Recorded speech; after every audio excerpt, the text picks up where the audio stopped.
Joe Rogan Podcast, check it out. The Joe Rogan Experience. Train by day, Joe Rogan Podcast by night, all day. Lex, I had a surprise for you, but it didn't work out. I had a suit and a tie, and I was going to come in dressed like you. Exactly. Yes, full on white shirt, suit, tie. Fitted.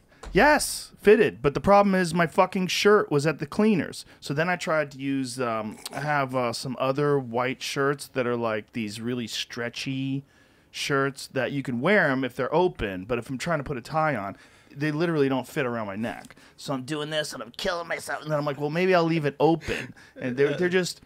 Dressing up like first day of school. Yeah. Damn, I appreciate it. I'm honored. I was going to mimic you. Yeah.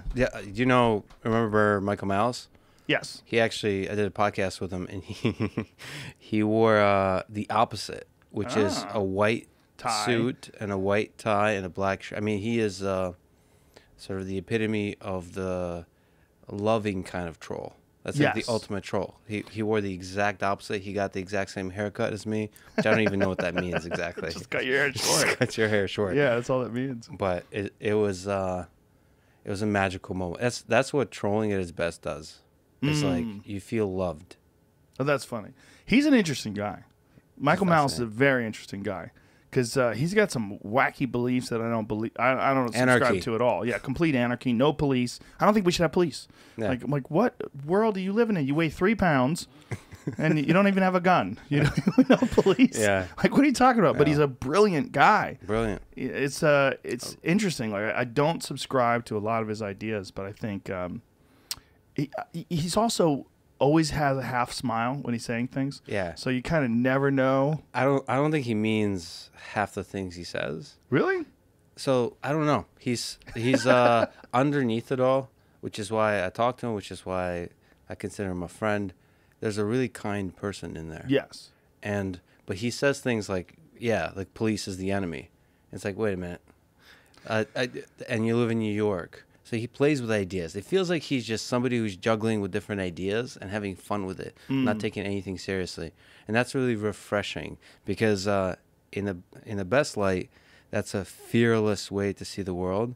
And also, he's working on this concept of, I think he calls it the white pill, like red pill and blue pill.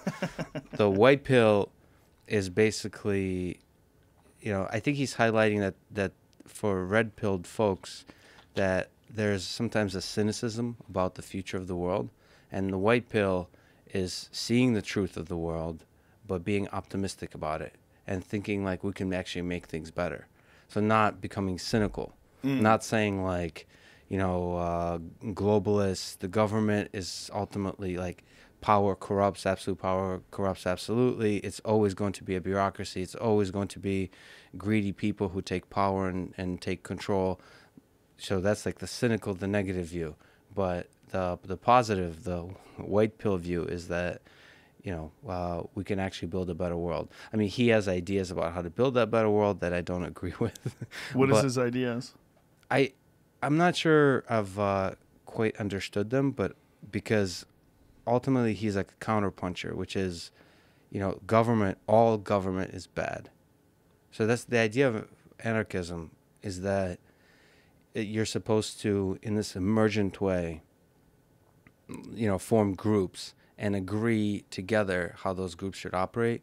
I'm not articulating. Isn't that like a local government? It's a local government. So his biggest problem is that we're born in this geographical space and are assigned to a particular government without having chosen it. So he wants to do exactly what we're doing now, but choose our government. Well, isn't that what happens when you move to a different state? I think so. Different state, that's the whole idea. That's one of the reasons why I'm here. Yeah. You're an anarchist, bro. I guess I am. If you consider California the status quo, I'm an anarchist. That's right. This is the headline now. The current Joe Rogan says he's an anarchist. California is, I mean, if rebelling against that form of government, the draconian measures they've put in with the lockdowns and then allowing people to camp everywhere. Yeah, but he also says, I think, that we're in a state of anarchy between different nations, because you can choose to immigrate to a different nation, and then they operate. There's no, I think there's, the UN and so on, there's agreements between nations, but they operate as independent entities. I don't know. and his idea is like remove as much as possible. It's like libertarian plus plus, like remove as much control from the government as possible. So That's great until somebody robs you. yeah, I think so too. Yeah. So this is the capitalist view. I think. Well, I don't know. I don't want to misuse terms, but the step back from the anarchist view is, we should get government out of most things, but the violence thing, we should let government protect us from. So the military, the police, and things like firefighters and all those kinds of things. I mean, that forms the fabric of society that can be stable and operate well, and we could do all of them amazing things in terms of building new businesses, doing science, doing all the kinds of entrepreneurship, just everything that makes this capitalist United States of America possible, like all the freedoms we enjoy. It at least to me feels like the violence thing has to be removed off the table. Yeah. Yeah, And- that's the biggest problem. Because when you have violence, you don't get anything done. Yeah. Like societies didn't really form in the sense that we have now, I would imagine, until they developed agriculture in cities, right? Where they figured out a way to put walls up and fortify them and keep the barbarians out and go, okay, I'm thinking about a thing. It's called a wheel. And then they start putting ideas together. You could just relax, write ideas down on paper. Yeah, and we're talking about physical violence, Yes. like literally barbarians. At Not the like door. calling you the wrong pronoun. Yeah, exactly. Yeah, so I mean, but I feel like, and Tim Dillon does this really well as well, is there's like a humor to it where you're almost taking down the powerful by not taking them seriously. He's one of the best alive at it. Tim Dillon's Tim one of the Dillon. best I've ever seen. Yeah. One of the best I've ever seen at making fun of things while pretending to be serious. Yeah. Yeah. His YouTube is hilarious. He's His, amazing. He's doing these. I like, love little that skits. guy to death. Yeah. And he has a free pass because he's gay. So like he gets away with so much more. And he doesn't seem gay. Like my wife doesn't even believe it. She's like, I don't even believe he's gay. Yeah, she's it's an she's act. laughing about it. She's joking, but he's just he's a one of a kind. Yeah. He really is a one of a kind. Kamala has already arrested me. Not mad though, just enjoying the moment. His Twitter's it's a work of art. I mean, it really is. His Twitter feed's amazing. Yeah. What did you say that Bert made a video of the homeless? It was on his Instagram. I'll see if I can pull it up. 'Cause, Bert Kreischer. he was Yeah, driving up Highland Avenue in Hollywood and was just saying, like, he wasn't showing the whole video during it, but he was like at a stoplight and like there was tents the whole way up here. And he's extremely like, this is also a really nice tent. It's People want me to talk to Bert Kreischer here's because Bert. of his Russian Oh, hi, story. Bert. Look at Bert. The machine. Oh, it's in his Instagram story. Yeah, That it's in his motherfucker. story. His stories will go on Yeah, for 'cause he does it years. for a long. He does them every 15 It seconds. might even be deleted now. It's crazy. Yeah, I think it's Productivity wise, he's basically the Elon Musk of Instagram Maybe he took stories. it off because it's not showing up, or it could be one of these. Is it? Well, there's Yep, there it is, there it actually. is. There's tents all the way up on Highland. People living on the side of the street. This is fucking insane. This is literally hundreds of tents everywhere. By the way, that's a nice fucking tent. Also, those are two very nice tents. I wonder if the city's giving them out because we don't have a tent that nice. I mean, I'm not even joking. Our tent isn't even that nice. Wow. That's That's a tiny image he showed. You know, you didn't get to see the real homeless situation, but Bridget Fetisi sent me a video when she was driving by Venice, and it's a minute and a half long of just straight tents as she's driving down the road. Just nothing but tents. yep. How do you put that genie back in the bottle, Lex? Well, this is. Oh, you mean it's a slippery slope? No, listen. I've been thinking about, a bunch of tech folks are moving to Austin, right? Mm-hmm. In terms of starting businesses. So that's one of the questions they're asking. Like, where's this headed? And you're talking about the homeless problem, Yeah. but Well, the governor just today came out and said that if the city does not reimpose a ban on camping, that the state is going to step in. well, yeah. Because people there's safety concerns. People are openly defecating on the streets. There's, it's not nearly as bad here as it is in California, but it's way worse here than I've ever seen it before. But homelessness it feels like that's a symptom, not the problem, right? I mean, is that It's hard to say because homelessness was horrific in San Francisco before the pandemic. Right. And the concern is that when you are too lenient on the homeless folks and just allow them to camp wherever they want, shit wherever they want, they just do it. And if you don't put up rules, if you try to be progressive and open-minded, it's like they have new words for them, like the unhoused and shit like that. And when you do that, you open up the door for more of them to migrate there because there was a video that somebody put up of them interviewing these homeless guys and like, why do you like San Francisco? And they said, first of all, they give us food, they give us money, they let us, they're really loose, they let us camp wherever we want. And these guys had moved to San Francisco to be homeless, which is a problem. But see, just like you said, that problem is tied up with the fact that a lot of people are struggling financially because of COVID. So it's it feels like trying to solve the homelessness problem is in direct tension with trying to take care of people who are struggling. Well, I think it shows that there's a problem with people losing a place to live and that the solution is not necessarily let them camp out anywhere they want.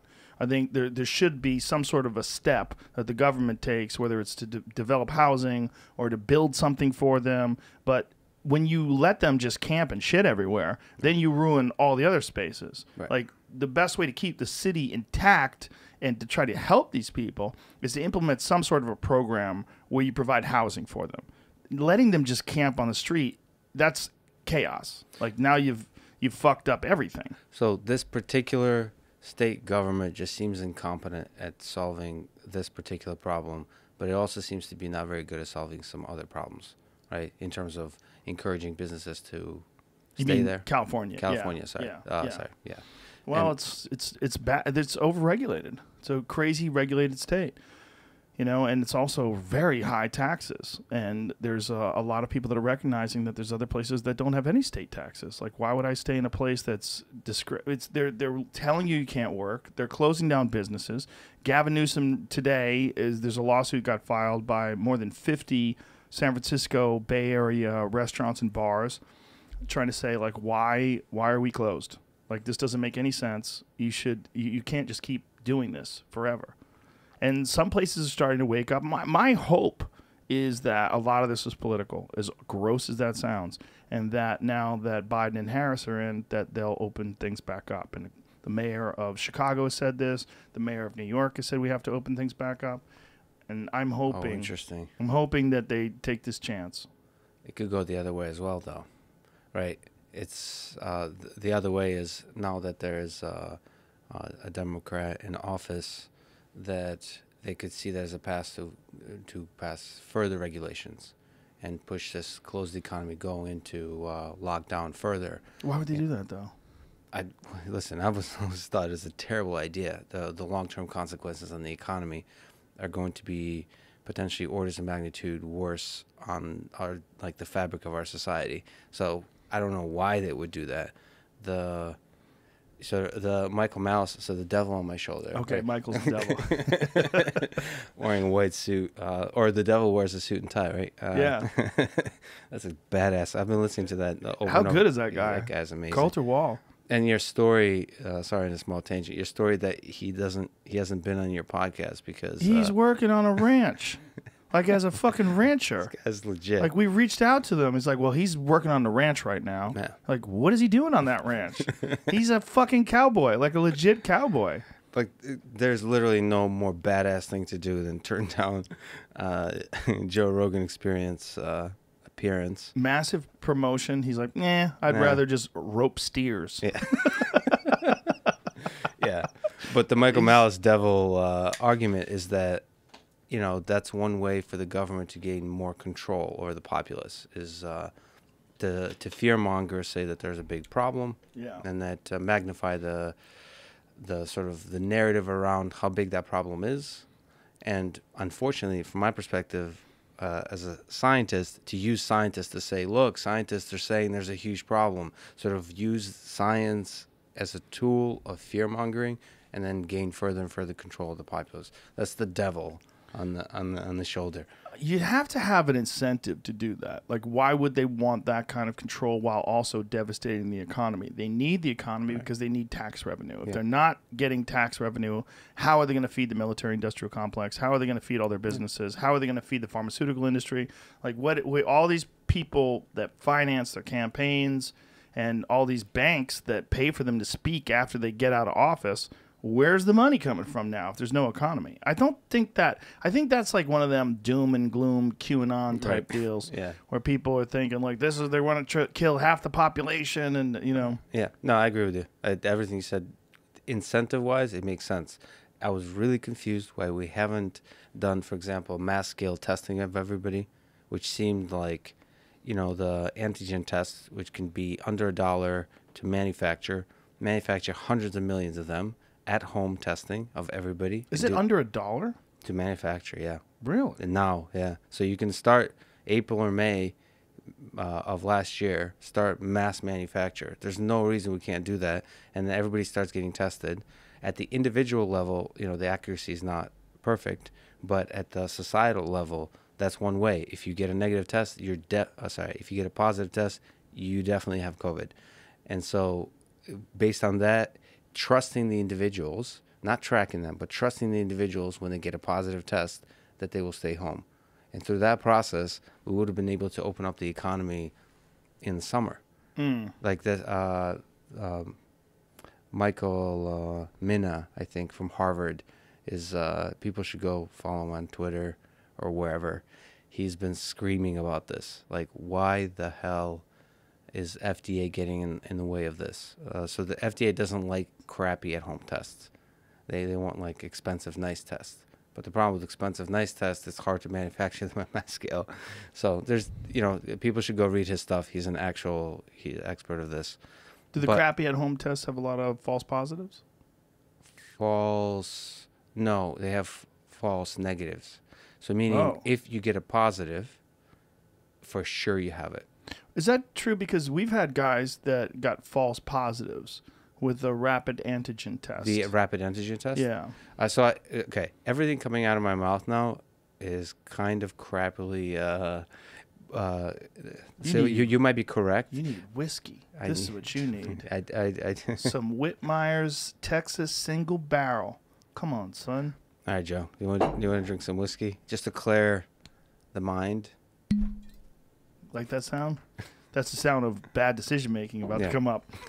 Ice or no ice? No ice, please. Like a man. I love it. Fucking Russians. Savage people. Well, definitely not vodka, though, because I can drink whiskey in moderation.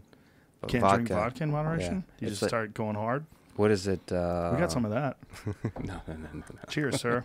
Cheers. Good to see you, man. Good to see you. How long are you in town for? Anywhere from 1 week to 5 years. You're so free. Yeah. I love how you live, man. It's Yeah. beautiful. Because of your podcast, you can really do whatever you want, whenever you want to do it. It's kind of amazing. It's the Texas way. But It is. The Russian/Texas way. But I like Boston, too. I'm afraid of Silicon Valley now. Yeah. Everybody inside Silicon Valley, all my friends that work there, all the great entrepreneurs, all the people that work at big companies, Google and so on, say, do not move here. Here's childlike, naive me, like texting, oh, what are the cool places to live? It's like all caps, do not move. Wyoming. Get out now. I don't understand. They don't provide good reasons. Like the tax thing isn't the reason they provide. Well, it's crime. Elon told me 12 of his friends have been robbed. 12 of his friends have been assaulted and robbed there. Yeah. He's like, it's dangerous. So culturally, the whole kind of defund the police culture is affecting the stability of the society. There's that, but there's also just rampant homelessness and people with mental health problems and drug addicts, and they need to fuel their problem. You know, there was a show where they parked cars in San Francisco to see how long it took before the car got broken into, and then they put, surveillance camera to watch it, and it was crazy. You park the car, and then 5 minutes later, people like looking around. They would sit in front of it, look around, just pull out a hammer out of a bag, smash and grab. You just leave a bag in there so it looks like there might be something in the bag. Yeah. It was crazy. They watched over and over and over again people do this in a place where it's literally the highest real estate in the state and one of the most wealthy places on earth. San Francisco is incredibly wealthy. Yeah. And you have homelessness everywhere, crime everywhere. There's an app that you can get where you can track the human defecation throughout the city. Yeah. Like, why would you live there? Well, the question is, if you want to build, in the tech space, if you want to build a company to do something cool, I don't care if with a little app or change the world, that's some large scale thing. Where do you go? Right here, baby. Yeah, right, Austin, right, Texas. right. Come on, son. But for the longest time, it's been Silicon Valley, right? I'm trying to talk everybody cool and moving here. Yeah. Fahim Anwar's moving here. One of the best comics in LA. Awesome. So, yeah, Elon has moved here. Yeah. So he's been he's kind of the reason that's making me think, like, it's very possible that this becomes, in the good sense, where the crazy, the wild entrepreneurs move. So the tech, the cool Silicon Valley moves. It's very possible. Okay, I know. Like you, Lex. Yeah, It's yeah. calling you. Yeah. Come Well, on. but I heard you ate at Terry Black's. but you have to. Yeah. Terry Black. Is awesome. Stopped you in your tracks, Of course, didn't it? exactly like you said. People. First of all, it was amazing. And then, of course, there's people who are like, "Oh no, well yes, Terry Black's is amazing, but you should try this other place," so on and so forth. There's all kinds of great barbecue here. They're right. Franklin's is all. Look at that. Woo! People are like, "That's too dry." Okay, I get it. I No. know. It is not too dry. That's a photograph, you fucks. Not only that, it's with an Android phone. How do you know it's an Android? Because you're an Android guy. Yeah. You've committed to that platform. It's very admirable. You don't give a fuck about that green text bubble. Oh yeah. Well, try it Signal. Oh, Signal's You and I amazing. had an extensive conversation Yeah. on Signal, like Yeah. one message back and forth. Yeah. Well, we could keep going, but it seemed to be like we just text each other. I don't mind green. Yeah. It's one of my favorite colors. I don't mind the green bubble. Yeah. But I think it's a funny thing with people. You know, I'm more invested in the Apple ecosystem, and I use AirDrop a lot amongst friends. And I know they have Samsung has an equivalent to AirDrop now that's supposed to be pretty functional. Samsung Galaxy S21, the greatest phone coming out soon. Ultra. Ultra is the big one. That's the good one. Yeah. Yeah, Phantom Black. Ooh, looks good on you. I feel like I was sponsored to you need say that. this, but You I weren't. hope I was. I hope I get a free phone out of this. had a great review of the Ultra. He makes it very exciting. Yeah, he makes everything exciting. He's great. Everything just looks super sharp and crisp and sexy. Just everything. Yeah. I just want to buy all of whatever he's. He's so smooth. Yeah. He's so smooth. so in his nonchalant. reviews. Yeah. He's so just Yeah. relaxed. He's an Android guy. You know, there's a lot of those tech guys that review things are Android guys because you're constantly taking your SIM card out of one phone and putting it in another. I got an iPhone 12 and I tried to get it registered at Verizon. It took an hour and a half. It didn't work. I bought it online at the Apple Store. I got it delivered. Took an hour and a half to get it. They're like, we can't figure out how to do this. Then we might have to change your plan. I'm like, Jesus fucking Christ. Finally, they got it. Yeah. They got it up and running. I'm like, oh, it's great. It's different. It's more square. Same fucking phone. Yeah. It's not much different, right? For what I do, I mean, I'm not playing games. I'm just making phone calls and taking pictures. The camera on the 11 was awesome. Camera on the 12 is awesome. The next morning, on my way to the fucking airport, and it just stops working. Just completely stopped working. Wouldn't make phone calls. I couldn't call Verizon on it. Couldn't do anything. Yeah. It said, please contact Verizon. And I'm like, oh, you sons of bitches. So then I had to call them, and I just reactivated my 11. Yeah. I have this fucking brick of a 12 just sitting in my dresser. It's like buying the treadmill that you never use. Or Jamie and I were just talking about the Ableton Live Push. Sorry, what's it? Whatever. What is it? Yeah, that's a little deep. What are you It's talking a about? musical instrument like tool. So actually, Grimes uses that to compose her music. What is it? It's a thing that so there's a recording software called Ableton Live, and there's a push device where you can like tap it to do a beat like do do do, and you can like mix stuff. You can loop things. Oh, okay. And there's people online you can watch, and they do they create like incredible. Is that right there? Yeah. Oh, that looks dope. That looks like a giant Simon Says machine. Doesn't it look like something you want to learn and It use does. to create cool stuff? So I got it like 2 Let me years hear ago. some of this. Well, what you make out of it is what you decide. But you can make anything. Play melodies and chords in any key. Oh, this is like a commercial. It's just like the ad for it, yeah. It does look pretty dope. But the point is, it's a symbol of all my failures in life, because I've gotten who's been sitting in a box just looking at me, just like that brick of a phone, just saying, this is why you're a failure, because you can't take 3 or 4 hours to read a fucking manual or tutorial or learn how to actually use this. Maybe a YouTube video would get you. No, it gets, as talking to Jamie, it gets you in a way. It's both exciting, inspiring, and depressing, because they're so good and they make it look so easy. Like, look, you can just tap a beat and you can start.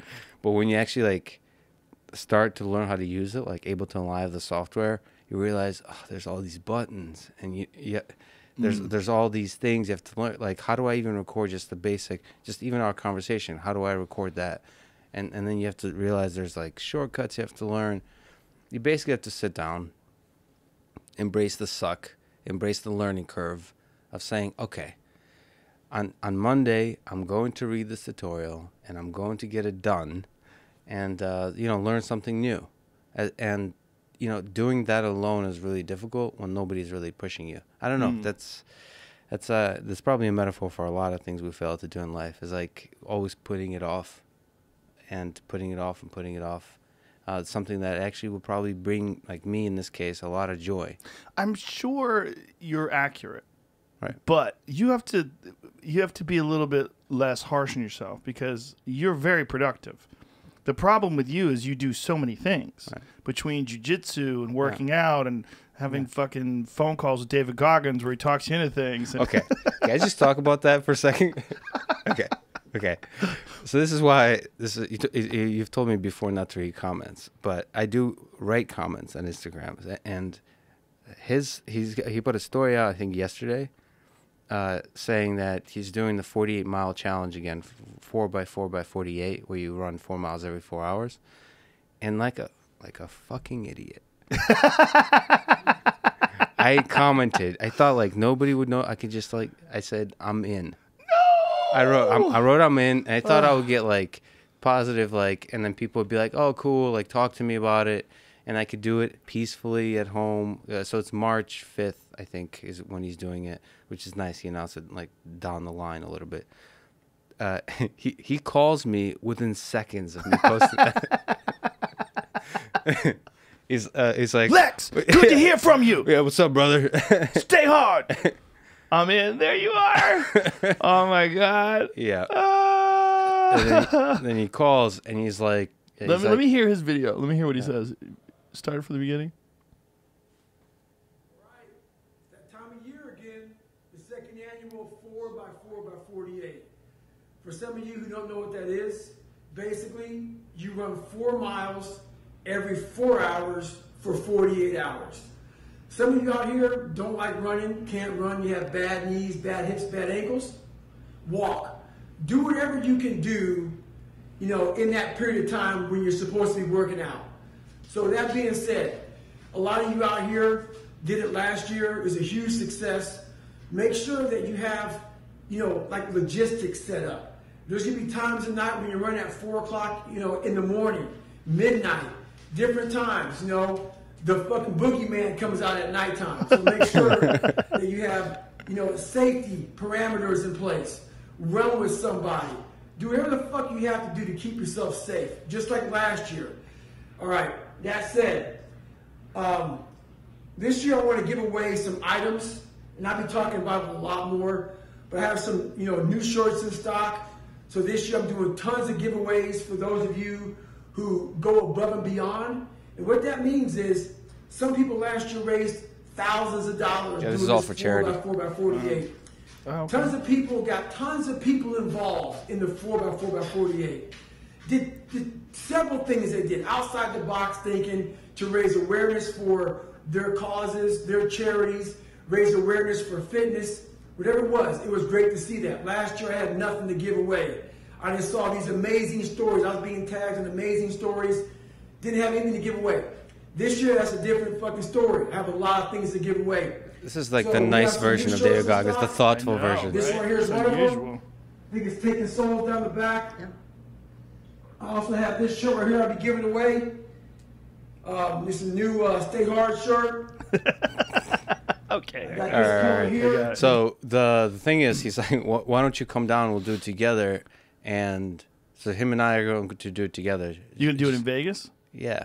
Oh Jesus Christ! And so he you're says, stay but for 2 days with him in Vegas. with him, but this is not like. Jamie shaking his I head. feel like that's not. I mean, it sounds like fun, but that's not a good idea. It's not a good idea. Trust me, man. Because you're not sleeping. So it's Right. 48 hours of no sleep with David Goggins, like Yeah. alone. Plus, he says we're going to do a bunch of other crazy shit, like extra shit.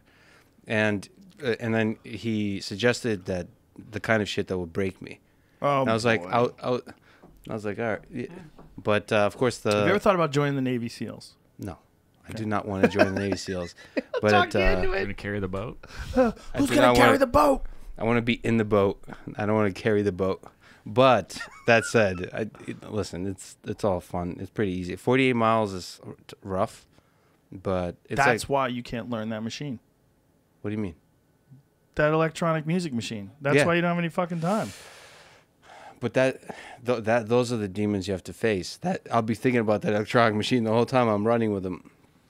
No, but it's a good test. It's a good test of like going to the limit. It's the thing he talks about, right? Whatever that percent is, 10%, 40%. 40%. That just take your mind to the limit and push further. And he's a good person to do it with. How are your knees? Good. So I've never had trouble. Well, knock on wood, never had trouble.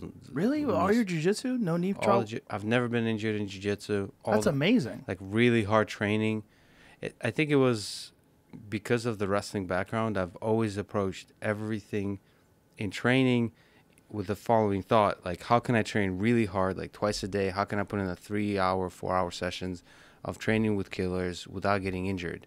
So don't make sure there's a strong frames. Like just working on all the stabilizers, making sure to not want the ego. It's like silencing the ego. Just if somebody is being rough in a way, or somebody's much better than me in a way that puts me in compromising positions, not in terms of being submitted, but in terms of just like putting pressure on some body parts that's going to break me. Like I can tell, like it'll lead to injuries. I'll not have my ego and try to beat them. I'll flow with it more, and just making sure I put in the miles versus like the wins, the individual wins along the way. And so maximizing that allowed me to just be lucky, honestly, because you can be just unlucky. Yeah, I got one of my worst injuries was unlucky. One of my ACL snaps Just was working out with a guy who's like really cool, easy to work out with, training. I was passing his guard. I was in half guard, and my leg was sideways, and he did a lockdown sideways. So lockdown normally extends you out this way, but it went that way. right. So it was like he locked me out that way, yeah. and it just popped because I was trying. It was really wasn't a wise position to be in, right? Especially with the gi. Because there's no friction, or there's too much friction, rather. I couldn't turn my knee over and slip out of it. I really should have gotten myself in a better position and just used my shin and instep and tried to push my way out, or tried some other methods to get out of the half guard. But I tried to sit sideways, and I was going to just try to, and he extended his leg, and it was like a carrot. Yeah. It didn't even hurt. It was crazy. I was like, ah! And then he goes, you okay? I'm like, I think so. Hold on a second. And then I moved around a little. I'm like, it doesn't even hurt. But it just popped the ligament off. Yeah, I think the lockdown is a really perfect position. Like, there's very few people in this world that can put me in lockdown because I'm so afraid of that position because of the injury. So, like, I'm very cautious. And if they do, this isn't like a challenge. Sorry if it sounds like that. Obviously, there's a million people way better than me, and they can put me in lockdown. But I'm very careful to avoid that position because I know how compromising it can put the knee in. The knee, yes. And funny enough, as like usually the better the person, the more you can trust them to do the lockdown in a way that, so like certainly the more, you judge people. I try not to judge people in regular life, but in jiu-jitsu I'll judge them harshly in a sense. I'll pick people who are not like don't move in sudden ways that are just unexpected. Right. So the kind of people I love training hard with are the people who are exceptionally good but they move in ways that are like They flow. they flow, but are not like the Ben Askrens of the world that are funky. They you know, like that are creative. The names are slipping my mind of all the different jiu-jitsu people who are super creative. They kind of surprise you with their creativity. I like Roger Gracie style. You would hate rolling with Eddie Bravo then. It It puts you in some weird spots. Right, but I wouldn't have an ego in this. You know, there's like hard training where you're trying to win and trying to improve, and there's training where you're like learning from each other. And Right. with him, I mean, he's already like probably several orders of magnitude better than me, so there's no reason for me to like try to beat him. Mm-hmm. So, but like lockdown's a good example of a position that kind of scares me, in terms of just the pressure it puts on the knees. Yeah, he's got a very unusual game too. Like his students have a very unusual game. Like Richie Martinez, Boogeyman, has this crazy guard game. And if you're not accustomed to someone who's got that level of flexibility, I've talked about Richie before too, because he comes from a weird background. He's a breakdancer. Yeah. And because of that breakdancing, he has incredible body control. You know, breakdancers, like people that think of breakdancers, they don't necessarily equate it with like these incredibly athletic people, but my God, the breakdancers of today. Follow Stance Elements on Instagram. Breakdancer? Yeah, no, it's a page that's dedicated to breakdancing. It is wild. We played one the other night with Jordan Burroughs because Jordan Burroughs was kind of making fun of breakdancing. I'm like, dude, watch this. And there's this guy, I forget his name. I forget the guy's name. The craziest guy, his name is, yeah, that's guy. That's B-Boy Tata. As a Russian, I approve of the tracksuit. You got to see this guy breakdance, though. Like, the shit that he does. If you can go to Stance Element, well, let's see what he does here. Look at this. What the fuck? He's on one hand bouncing around like he weighs 2 pounds. And he's a big guy. He's a big athletic guy. Yeah. And he's doing freakish shit, man. Timing, balance, just general body awareness. That's incredible. All of it, but the strength. His feet don't even touch the ground. Imagine how good that guy'd be good at jiu-jitsu or oh my God. mixed martial arts. Oh, without a doubt. But he's also like incredibly powerful. Like the Stance Elements video, go to the Stance Elements page because there's a video of him in oh, let's look at us. That's hilarious. If you see the Stance Elements page, though, scroll down to the video of him with, I think he's got a red tracksuit on there, too. No. Scroll. They post a lot of stuff. This might, there it is, right there. Watch this. Just watch this. Look at that. What in the hell? I mean, dude. And that there's a lot of creativity in that too. So it's not just like gymnasts have athleticism that's also incredible for martial arts, but this has just like creativity. And he's doing it to music, and he's dancing to music. I mean, it's phenomenal. There's another guy called B-Boy Pocket Kim. Have you ever seen that guy? He doesn't even seem real. Like, literally doesn't seem real. The guy's abilities, that's him in the upper right-hand corner, Jamie. Right, click on that. Watch this dude, because this literally does not seem real. Look at that. What the fuck, man? What the hell? He's amazing. What's that called? Oh, look at it. It's me talking about him. I say he's the freak of all freaks. That's hilarious. But he really is. I mean, he's incredible. That other guy, B-Boy Tata, is amazing. That's you. That's funny. That's so funny. What's that style called where you're doing like a robot style, like pop lock type situation where it's not breakdancing. It's like, I think it's called pop locking. No, no, like where you're deforming your body in different ways. That it's kind of like a robot dance, but on steroids. I believe. You know what I'm talking about? Yeah, it's like you're making your body flow in all different kinds of. I don't want to say it's hyphy, but I think it's called hyphy, and Stylebender does. Hyphy? Yeah, it's HYPHY. Hyphy. Let's see if I. Okay. Anyway, but I think breakdancing is a better, like, overall body awareness muscle activity for fighting. Definitely. Well, a guy like that, like a guy like whether it's Kim, B-Boy Pocket Kim, or whether it's B-Boy Tata, those guys can do anything.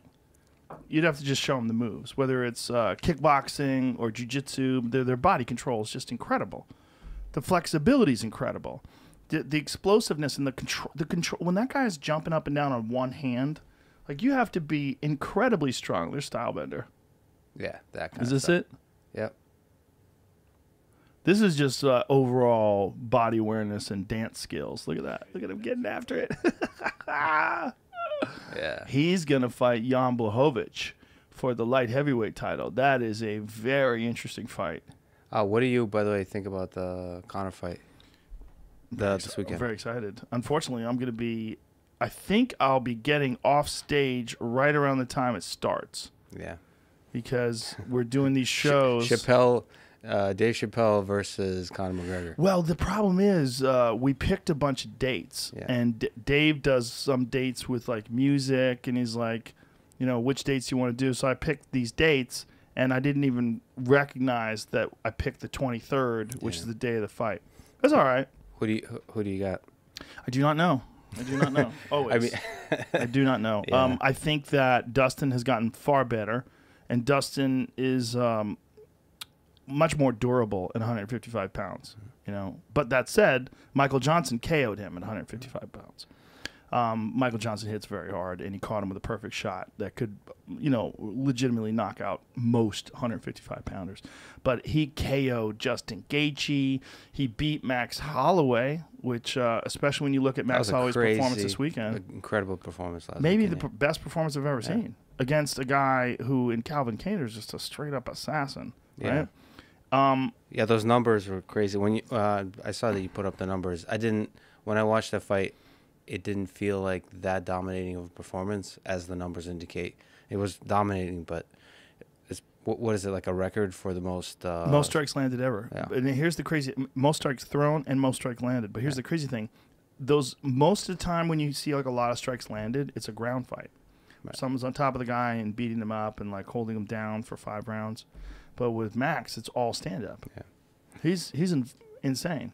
What do you think of Conor said that he'll knock out Poirier in the first 60 seconds? Well, he's probably putting that in Poirier's head. You got to always think Conor's playing mind games. He's being really nice. I don't know if you saw. He's being really respectful of like that he's donated some money to the Poirier has a charity. Yeah. I'm not sure what it is, but so there's like a lot of love back and forth. I know it's weird. It might be a new Conor. Friendly Conor is a different Conor. I gotta put. It's the Russian in me. I love Khabib. I know he's a fascinating human being. I hope he comes back and fights for Conor. But what if Dustin wins? Is he compelled to fight Dustin again? Because that was a close fight. That was a good fight. Yeah. Yeah. Listen, there was a moment in that fight where Dustin caught him in a guillotine, where I was like, "Whoa! Like that is tight." Like, and Dustin has a very good guillotine, but Khabib got out of it. That's the problem with people who are undefeated. It's like, where's the ceiling? Because maybe Khabib wasn't going.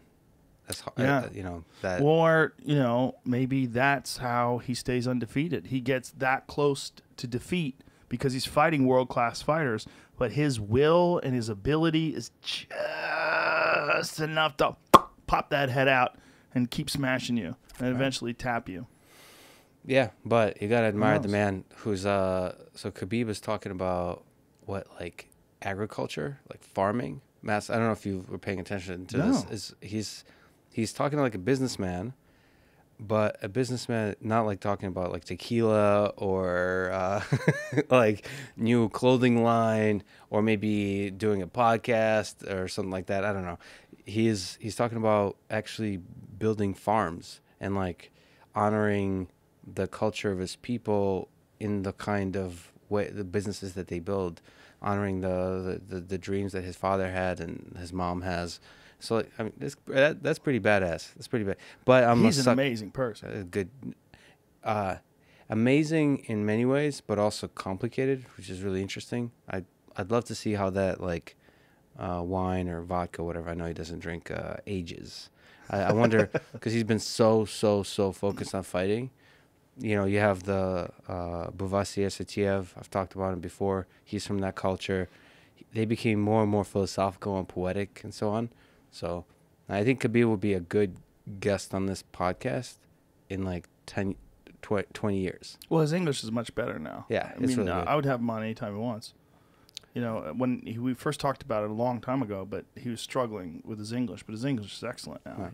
He can talk really good. I'm gonna smash your boy. Well, his English is so like developed around like talking a little bit of trash in MMA. I don't know how good his English is developed in terms of being like philosophical for 3 hours in a podcast or like thoughtful about I think life. he'd be fine. I think he'd be fine. I think he can. You know, I've seen him speak in interviews. I think he's fine. Yeah, yeah. could be if I mean, you need a translator. My we Russian's got pretty good. yourself a Russian right here.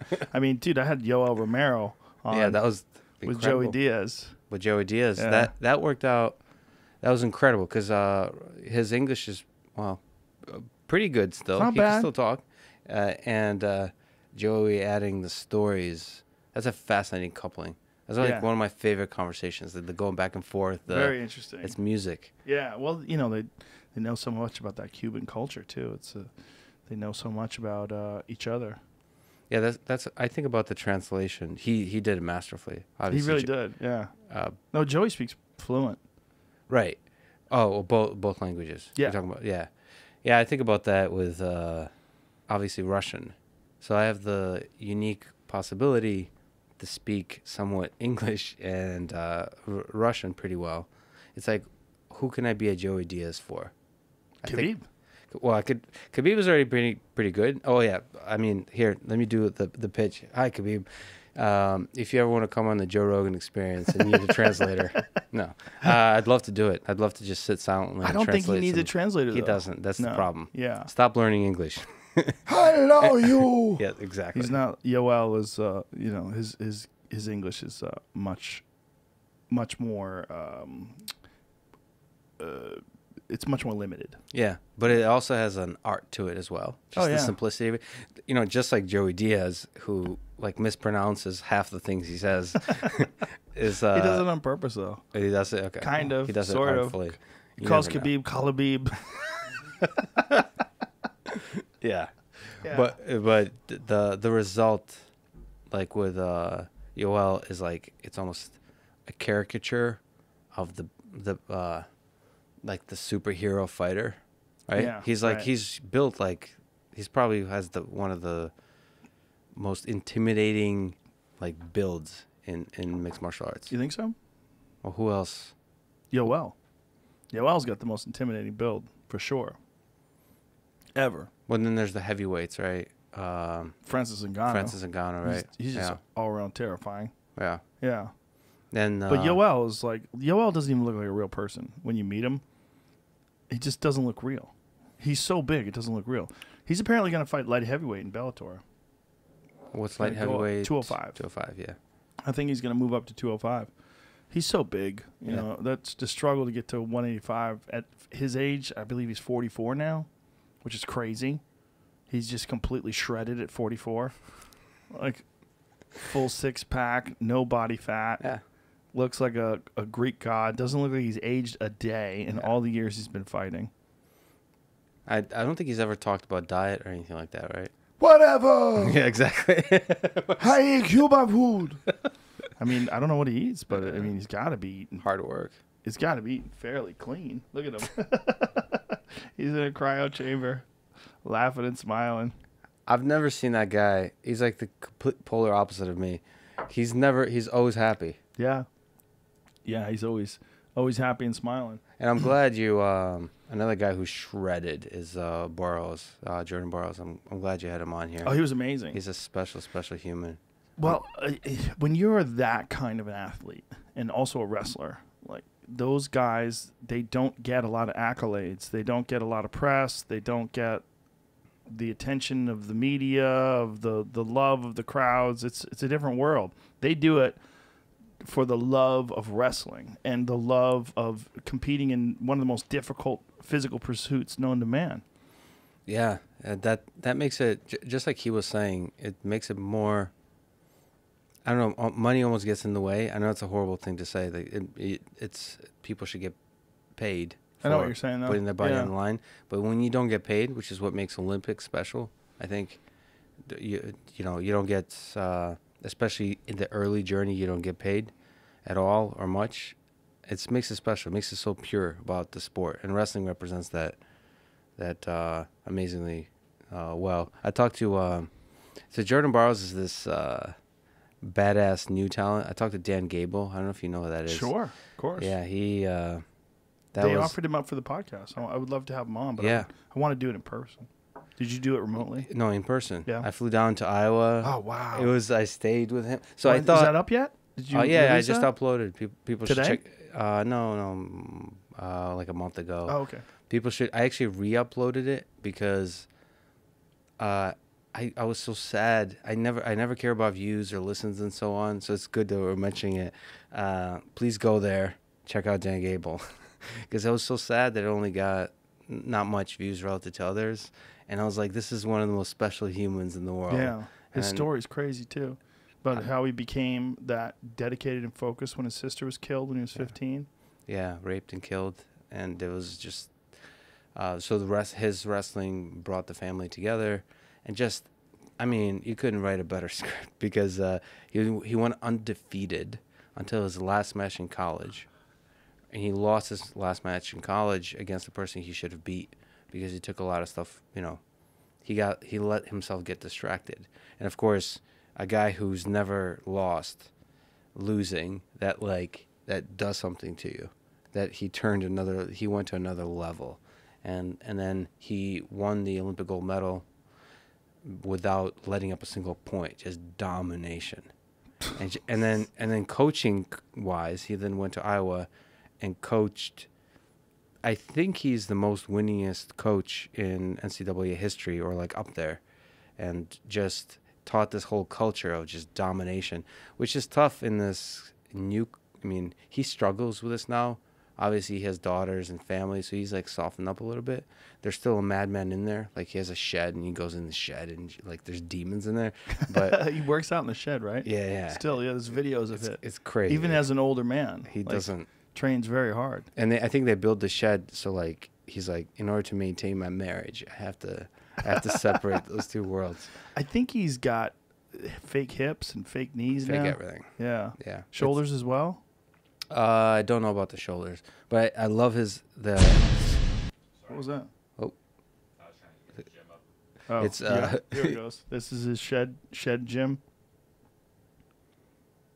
There he is. Yeah, I mean he's all busted up, and he still trains very hard, but he's got hip replacements. I think he's got knee replacements as well. Did you ask him about those? No, not about those. I was so focused on kind of his mindset. He's basically David Goggins before David Goggins, which is just this mindset. I remember he said that I've always wanted to train so hard that they would have to carry me off, be near death. They would have to carry me off the mat, and he's never succeeded.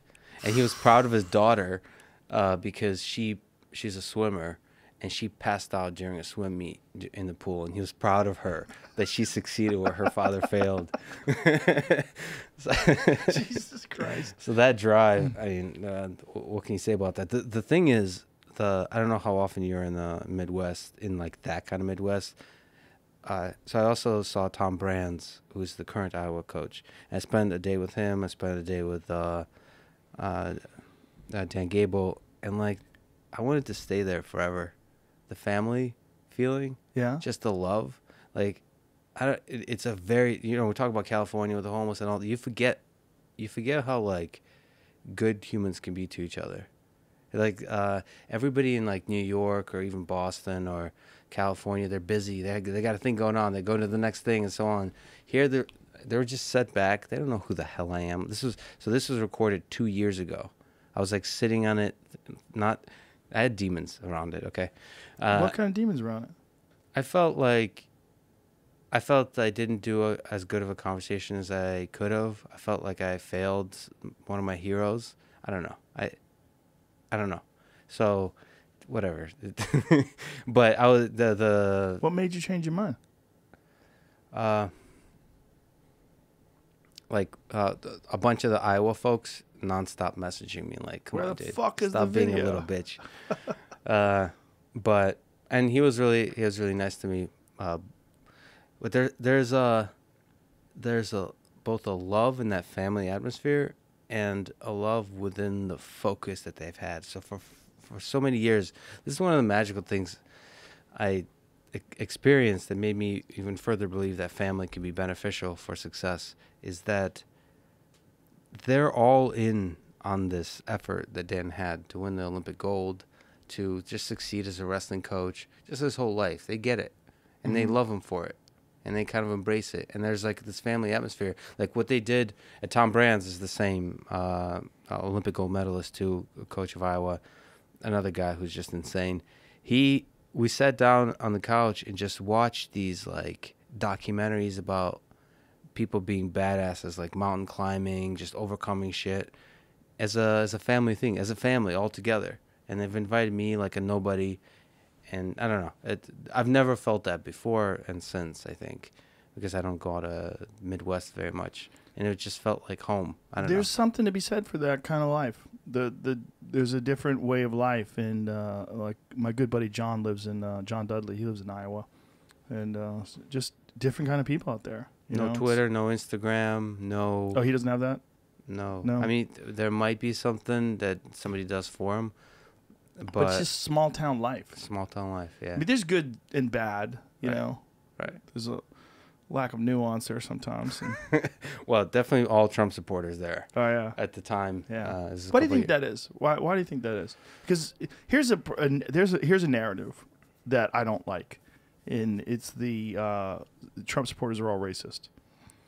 You know, I don't like that narrative. I don't think it's true, and I think it's too simplistic, and I think it's there's a lot of people that don't like a lot of what Democrats are pushing, whether it is whatever the variables are, whatever the things are that they don't like about the Democrats.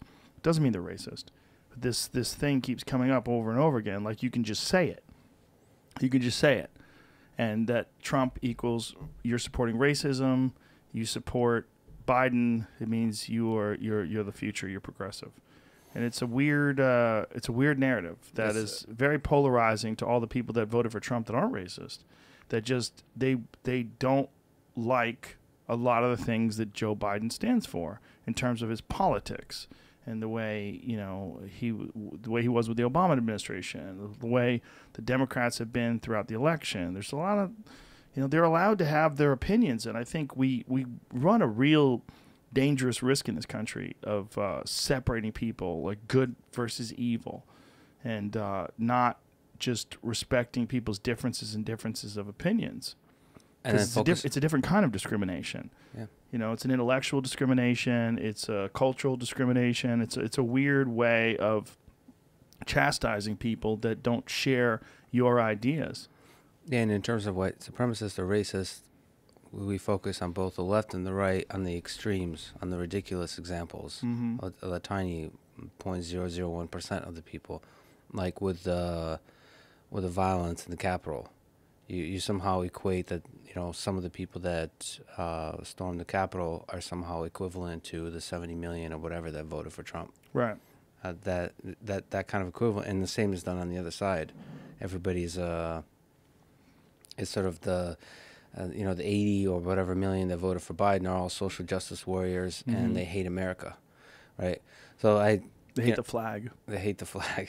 Yeah. I mean, one of the things that does bother me about sort of I don't know, is it the left or something, is not loving this country unapologetically. Criticizing, but just like loving the incredible experiment that this is. And I think what I felt in terms of Dan Gable and so on, the nature of their support for Trump was they were not like rah rah Trump. It's just they're more like rah rah America. Rah rah America. Yeah. The flags everywhere. Yeah. And it wasn't also like naive or delusional support for America, like everything America does is right. It's more like, this is an incredible country and I'm proud to be here. And this is not beyond criticizing and so on, being against wars and so on, but just being able to say, I love America. Every time I say I love America, I get private emails is like that private emails and messages. So public messages of support from Trump people. I knew you'd love Trump. Oh, right? God. It's like, why does saying I love America equate to I love Trump? It doesn't. It's to me. weird. It's you could just love this country and be skeptical of all leaders that attain power. Anybody with power, I think, deserves careful scrutiny. And Trump is certainly one of them. Biden is certainly one of them. But you can still love this country. Like, that's why I think people that immigrate to this country can appreciate even further, to be honest. Because it's like, Yeah. it can be really shitty elsewhere. Another way to do that is just by studying history. Is like That's too much work. too much work. But yeah, I mean, coming from Russia, I mean, Yeah. the difference in the freedom here versus there is. Yeah, it's. I mean, there's beautiful things about Russia too. Like there's culturally speaking, in terms of just like, in the struggle of the war. I would say it came from the wars, the music, the art, the poetry, the writing, the science that came from the World War that impacted Russia way more than it did the United States. The World War II. I mean, tens of millions of people died. China, Russia, Europe, obviously, just they had to for a century struggle with the biggest existential questions of like good and evil, of losing most of your family to unjust slaughter or starvation in Ukraine in the 1930s. Like I mentioned before, my grandmother survived something that people don't talk about. They say that Hitler's evil and so on.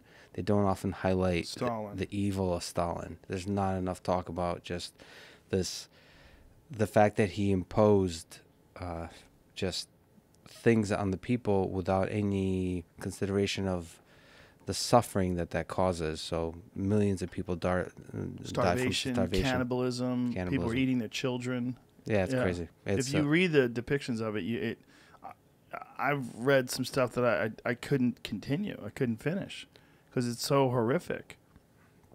You know, you should have Dan Carlin back on the podcast, by the way. But I'd love to. And he's been he's like I don't know what's a good metaphor, but he released an episode now like once every year, and it's always like it's like Christmas or whatever. As a Jew, I feel weird. What is he doing most of the time now? Working on the podcast. So he releases this one episode once a year. Well, he doesn't. So he released, I want to say, 3 or 4 episodes this year. So it's been a productive year. And you mean 2020, right? Not 2020. Sorry, I apologize. Right. Isn't that crazy? Yeah. What we do is not what he does. No. It's really rude to call what we do a podcast and call what he does a podcast. Yeah. But he has 2, and I recommend people listen to it. He has 2 podcasts. One is Hardcore History, and one is Common Sense. Yeah. He shut down Common Sense for a while because he felt too polarized by the political climate, right? But he released an episode people should listen. One, he got a lot of shit for. That was a little bit, I think, critical of Trump, but not between the lines, not directly. But he got shit for that before the election, was like steering into the iceberg, basically worried. He's the opposite of me in this level of optimism, but he was worried about where this country's headed. And he released a new episode, I think Garbage In, Garbage Out, about basically making a case for centrism, for center left, center right in this country, as opposed to extremes. It's poetic, it's beautiful, people should listen to it. But it's done with the same kind of care that he does with the Hardcore History. But he did release one extra Hardcore History. He inspired me to, you mentioned what we do. He inspired me to try to do a solo thing, like an episode on Hitler, on the rise and fall of the Third Reich. So I read a book called The Rise and Fall of the Third Reich. It's this huge volume. I recommend people read it. It tells the story of how Hitler came to power, and it tells the story from the perspective of the person who was there. So it was written in I want to say 60s and 70s. By a person who was a journalist that lived through it. And it's one of the best books on the entirety of the Third Reich project, how evil came to be. And so I've been trying for the last 2 months to do an episode. And I think it's going to take another year, because it sucks and it's hard. It's hard work. It's to fascinating. put together the way he does. Yeah, the way he does. Very difficult. And he doesn't call himself a historian. So everybody got demons. His demons are like the historians that criticize him for getting something incorrectly. So he feels like he's never going to live up to the accuracy required to sort of be respected by the academic historians. There's also a problem with the academic historians don't like the fact that he's famous for that. Yeah, of course. There's a lot of ego involved in anything academic, right? Yeah, but he's a storyteller, and he's a masterful storyteller. And he's good at abandoning that stance, and saying, being self-deprecating and saying he's not a historian. Yeah, so he's obsessed with Alexander the Great. He wants to do a whole series on Alexander the Great, which is probably one of the most badass sort of conquerors in history. I think Tyson was obsessed with Alexander the Great. Yeah. Genghis Khan too. So obviously he did an amazing job with Genghis Khan. Wrath of the Khans is the greatest historical thing I've ever listened to in my life. Yeah. And eventually he says he wants to try Hitler, but that one is I struggle with that one because I think it's the most useful to understand because it's so modern. It's useful. I feel like Hitler is a really interesting person to study in the context of Stalin as well, of communism, of fascism, the economic systems, how depression in the United States leads to that kind of leads eventually to violence, to conflict and violence, how a charismatic leader can take control of a populace. There's so much about human nature that you can learn from there that feels more directly relevant to us now than maybe even like Alexander the Great. It just feels like there's a lot of lessons. What was the criticism about the Trump episode? The Trump episode, so Steering Into the Iceberg, I think it's the episode is called. I think the nature of the criticism was that Trump magnified the division, which ultimately shut down the ability of people of having nuanced conversations and to be able to reason. And whenever you destroy reason, you're not able to do what you're not able to make the decisions that kind of keep this country great. You're not able to think clearly, like grounded in like a deep, real, humble understanding of reality. You're more focused on the division, so you construct sort of narratives about the other side, that they're evil somehow, and you go into this battle. This isn't just Twitter, this is everywhere. And so his argument was that this kind of process, once it gets going, you're going to have a charismatic leader that takes over, like Trump or somebody else, that then is going to make it worse and worse and worse. There's too much incentive to make it worse, and that's going to ultimately lead us to destroy this nation that was great. It's a different kind of mania than what grabbed Germany when Hitler took over. It's a different kind of mania because of social media and because there's too much information, there's too many competing ideas for it to be the same sort of situation. But I think people were really worried because what happened with Hitler in World War II is, we would like to think that's outside of what's possible today, but I don't think we really believe that. I think deep down in our hearts we know that a charismatic leader with all of the wrong intentions, with all of the right things lining up in terms of the economy falling apart, in terms of the lack of patriotism in general, or a feeling of insecurity by the nation, and then all of a sudden they get exhumed, they get risen from the dead by some charismatic person who can talk people into doing wild shit. And I think we saw a little bit of that with the storming the Capitol. When he said you have to be strong, it's a show of force. So when I saw that, I was like, oh, Jesus Christ. Like those words. And there's a real question of whether or not those words were inciting and whether or not it's what he did was illegal. I don't know. I'm not a lawyer, obviously. But the rhetoric, that kind of rhetoric, like you have to show strength That's one of the what did exactly did Trump say? Because he said something along the lines of you can't be weak, you have to be strong, you have to show. They need to show a force or something like that. Yeah, that's a really good point because they have to read his words exactly. Because every time I read his words, they don't on paper. They don't sound as dramatic as I think as they're being reported on. Right. Sometimes you got to like look at it again. Well, you also have to. Speaking of Hitler, you have to listen to the delivery too. Oh, and I yeah. don't think. I think people should. I think BBC did a really nice program on Hitler, on the charisma of Hitler. He had way better meth. The drugs are just the best.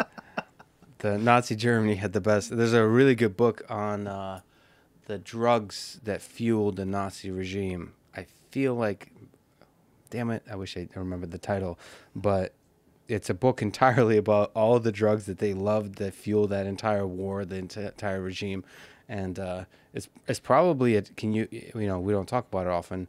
Is like you could probably attribute most of the Nazi regime to just really good drugs. You could a lot of it, like legitimately. Like one of the there was apparently there was God. I wish I remember who told me this, but there was a moment where Hitler was supposed to meet Mussolini, and he was apparently just like broken down. He was completely exhausted. I can't remember. Jamie, do you remember who brought this up on the podcast? I even tried to look it up before and I couldn't find it, so I don't remember who told us So this story. someone told us a story where Hitler was going to meet Mussolini, and Hitler was just beyond exhausted.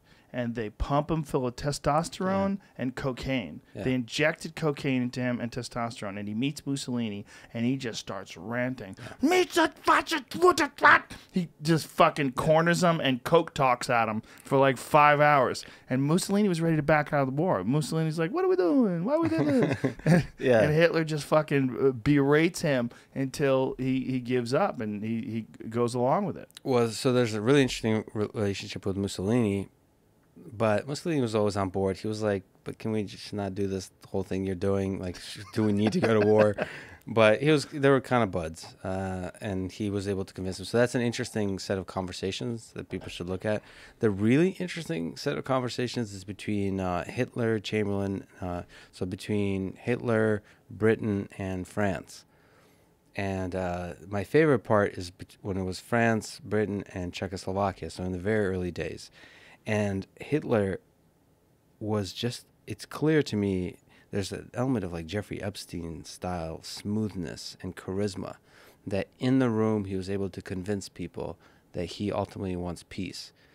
And at the same time, there's this moment that is so dark.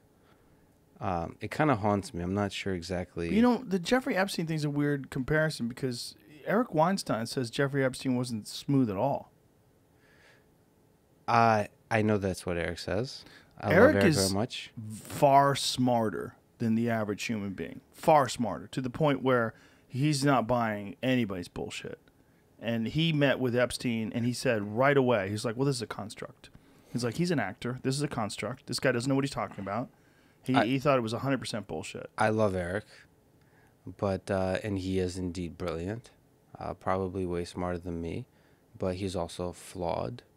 No. Like all humans are. What? And I disagree with him on that one. Well, listen, did you meet Jeffrey Epstein? No, but I've met a lot of he people did. who met him. Who did you meet that met him? Well, just the MIT, so all the scientists, so all like everybody met him. This is the dark thing. All the scientists met him. Let me help you out here. Yep. Here's the difference. Here's one of the differences. First of all, Eric has gotten laid. Yeah. It's happened before. Yes. He probably got laid a lot when he was younger. Just to clarify, people, Smooth talker. I have also gotten laid. Congratulations. That's not what Joe is referring to. No, I'm not talking about you. I'm talking about a lot of these scientists. Oh, A lot of these scientists, that is their kryptonite. It's not a coincidence that this guy allegedly, it's not a coincidence that this guy allegedly involved a huge part of the scientific community in this crazy thing where he's got a fucking island and he ships off these brilliant minds over there, allegedly, and introduces them to a lot of these ladies. Allegedly. Okay, I mean, sorry. Listen, I that meant- is the kryptonite. I meant allegedly referring to the kryptonite of sex being a kryptonite for scientists. For dorks. For dorks. Listen, Yes, you and I listen, will always it's- disagree on this. But there's Disagree. There's no disagreeing. I don't think that we can put all scientists in the group of dorks. But yes, No, there's a can't lot put of Eric dorks. in there. Well, That's why he saw through the bullshit. I don't know. Listen, Okay. that's I a little hear bit. what you're saying, That's and conspiratorial, I think, because to say there's many elements. I think what Eric says, which is like he was just a tool of something bigger, that's a problem to me because it removes the responsibility of evil from an individual and saying that there's some other evil beside in the darkness. It's Well, possible. no. He's saying that he's a part of the intelligence community, and that's yeah. actually been reported on. Do you know that when he was arrested, the initial arrest, and when he was given a very lenient sentence, one of the guys who was involved in that case said it was above my pay grade, and that I was told he was a part of the intelligence community. Now, the word had always been that he was either a Mossad agent or someone along those lines. Now, if you have some of the most brilliant minds in the world and you want to compromise them and you want to somehow or another get them entangled in your world, there's two great steps. I think you need some more of that, little fella. I was gonna say, Hold do you up. want to be? Hold up. I thought you consider yourself a man. You're drinking. What are you talking about? Not I sufficiently. already drank it. No, I know. finished. No, I know. I finished mine before you, we pussy. We should have another one. Okay. What I was saying is, if you wanted to compromise, cheers, sir. Cheers. Good to see you, man. Good to see you. Legitimately. Really, Always. really good to see you here. As I try to talk you into moving to Texas. There's two ways you would compromise the scientific community. One of them being money, right? So he gives them money, funding, helps them, millions of dollars, right? Donated millions of dollars to various projects, various things they're working on. Two, women. Bring all these scientists together, bring these brilliant guys together with the promise of money for all their projects they're working on, and then you bring them to an island. And they say, hey, everything's fine here. Don't worry about it. You know, I got a fucking temple that's painted like the Jewish flag, the Israeli flag. I have faith that scientists have more integrity than that, but it's not a matter of integrity. Like, everything was above board. If they don't know what he's doing and they're innocent, right, then they haven't done anything wrong, and he's giving them money and taking pictures with them. Just simply by taking pictures with him, they're compromised, you're saying. Yeah. I see. Okay, I thought you meant like say there was a beautiful young lady here, and then she was tasked with escorting me around to show how wonderful Texas is. All you have so I to can do move is here. have photographs with you and this beautiful young lady. The compromise. Yes. Now, I do not know what happened, obviously, because I wasn't there.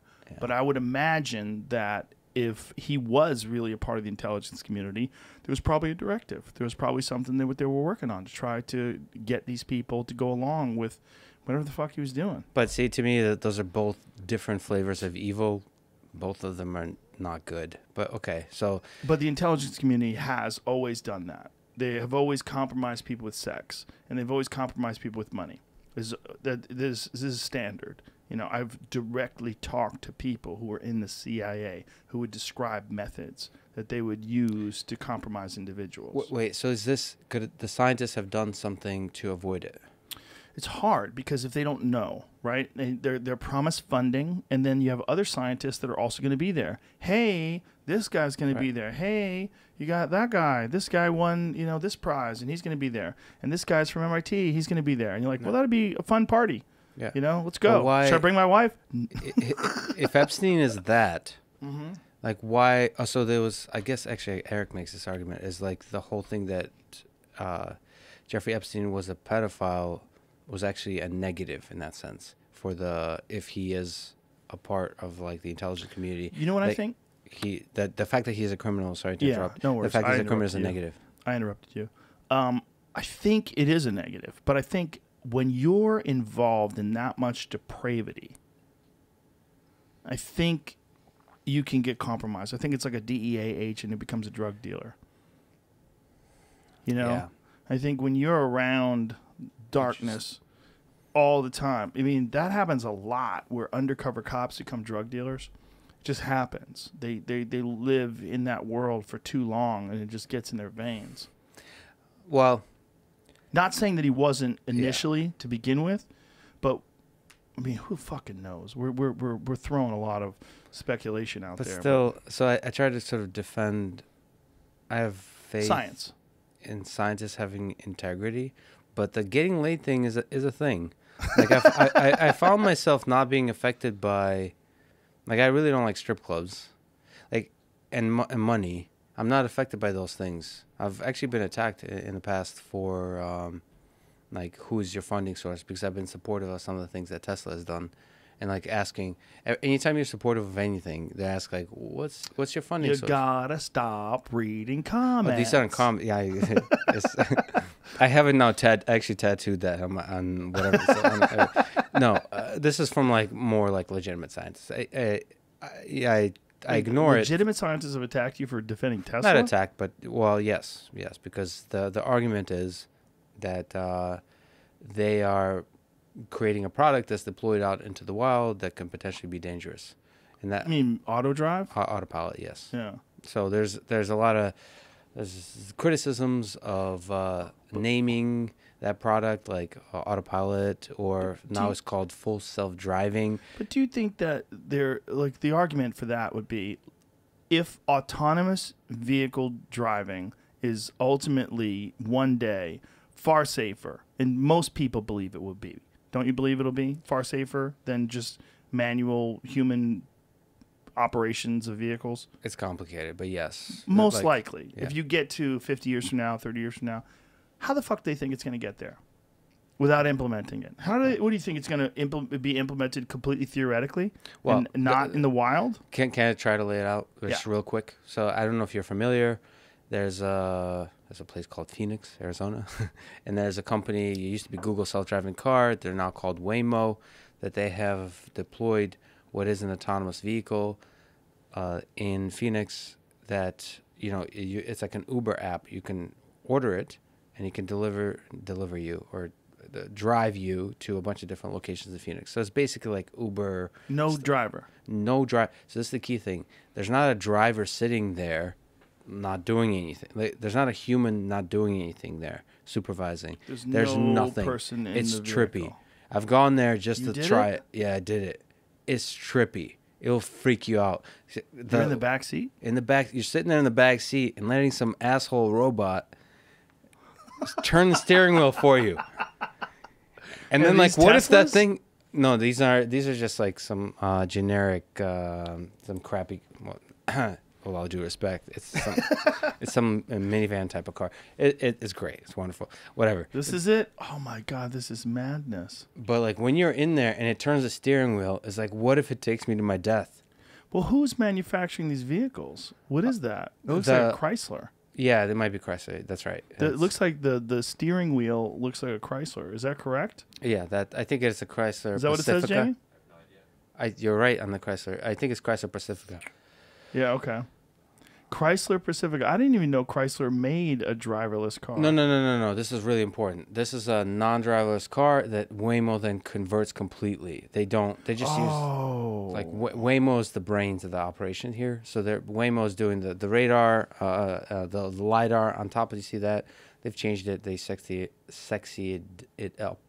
And there's a bunch of little different sensors around. It has all the intelligence. It's really cool. Like, if you want to taste the future, try this car out. You got a button that says pull over. Yeah. But the interface, because it's a Chrysler Pacifica, is like kind of shitty, to be honest. It's like very old school. But see that thing? Like, it shows you what the car is seeing and what it's doing. And me as a I mean, I connect with you on the chimp side. We both have the same ancestors. It feels weird to let a robot control your whole life as it's traveling 50 miles an hour in a...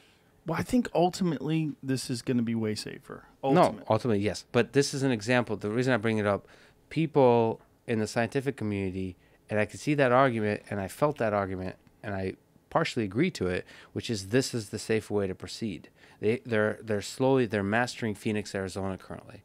They're like mastering it and slowly growing. Tesla Autopilot is like, we're going to deploy this autopilot technology to the entire world, to hundreds of thousands of people. I don't use the Autopilot. Is there, I have it. I don't use it. Jamie, do you use yours? I did it once. felt gnarly. I've used it with my wife just to like freak her out. Like, watch this, baby. And I did on a windy ass road too, with cars coming at me, 2-way road. Oh my God, did you? I kept my hand on the wheel the whole time, and Yeah. a couple times it would just like I didn't even realize it gave it back to me. The question is, I don't know why, but have you taken a long road trip? that was 20 miles, 30 miles. That's as long as it was, though. Yeah. That's a good move, right? If you're taking a long road Yeah. trip because you could just chill. and Yeah, it just- chill on the highway. Yeah. That's where people get the benefit of it. Yeah, well, I used to take it home from the Comedy Store when I was tired. So, like, I'd be there hanging out, and it'd be like 1:30 in the morning. I'd be tired. I love that. Then I'd get on the 101 and just let it ride. Was it energizing, or At the store? Tiring? No. Lighting Relaxing. a car was Just relaxing, where I can just hold on the wheel and pay attention to the road a little bit. Yeah. But not like I am if I'm driving You think a so? sports car. You think you're paying attention less? I think so. Oh, sports car is different. You mean like Yeah. sports car driven at a fast speed? One of the surprising things to me is that it seems that people are a little bit more alert when they turn on autopilot. So this idea that you become more detached from the road was counterintuitive. Like, that's what I thought would happen, but it seems like people are less. They become more alert. They become less. Kind of weirded out by the fact they're doing it. So, like, oh. Yeah. Yeah. I mean, I don't know. But the point is, there's a lot of open questions from a human psychology perspective, and that's where the scientific community speaks up. Like, Elon seems to be going full steam ahead. Yeah. And he's doing one of the really cool things. I don't know if you're paying attention to this, but they're really deploying the full self-driving beta technology. So, like, it's now able to, for the people in the beta program, the FSD beta program, it's able to like take left turns, right turns, stop at the light, Yeah. actually take you from point A to point B fully autonomously, except the liability is still with you. You're supposed to always pay attention. And this is another public, Service announcement. Service announcement. Always pay attention to the road if you use full I self-driving. bought that and I never had it installed. It was one of those things where I was in my car and was like, "Would you like to order that?" I'm like, "Okay." So Elon's I going to ordered be it. mad at you. I'm just kidding. No, I have to bring it somewhere. That's the problem. yeah. I thought I could just download it, but you got to bring it somewhere. Oh, because your car needs to be modified in order Yeah. to support it. Yeah. Whatever the new thing is that I That- paid for, because they keep emailing me.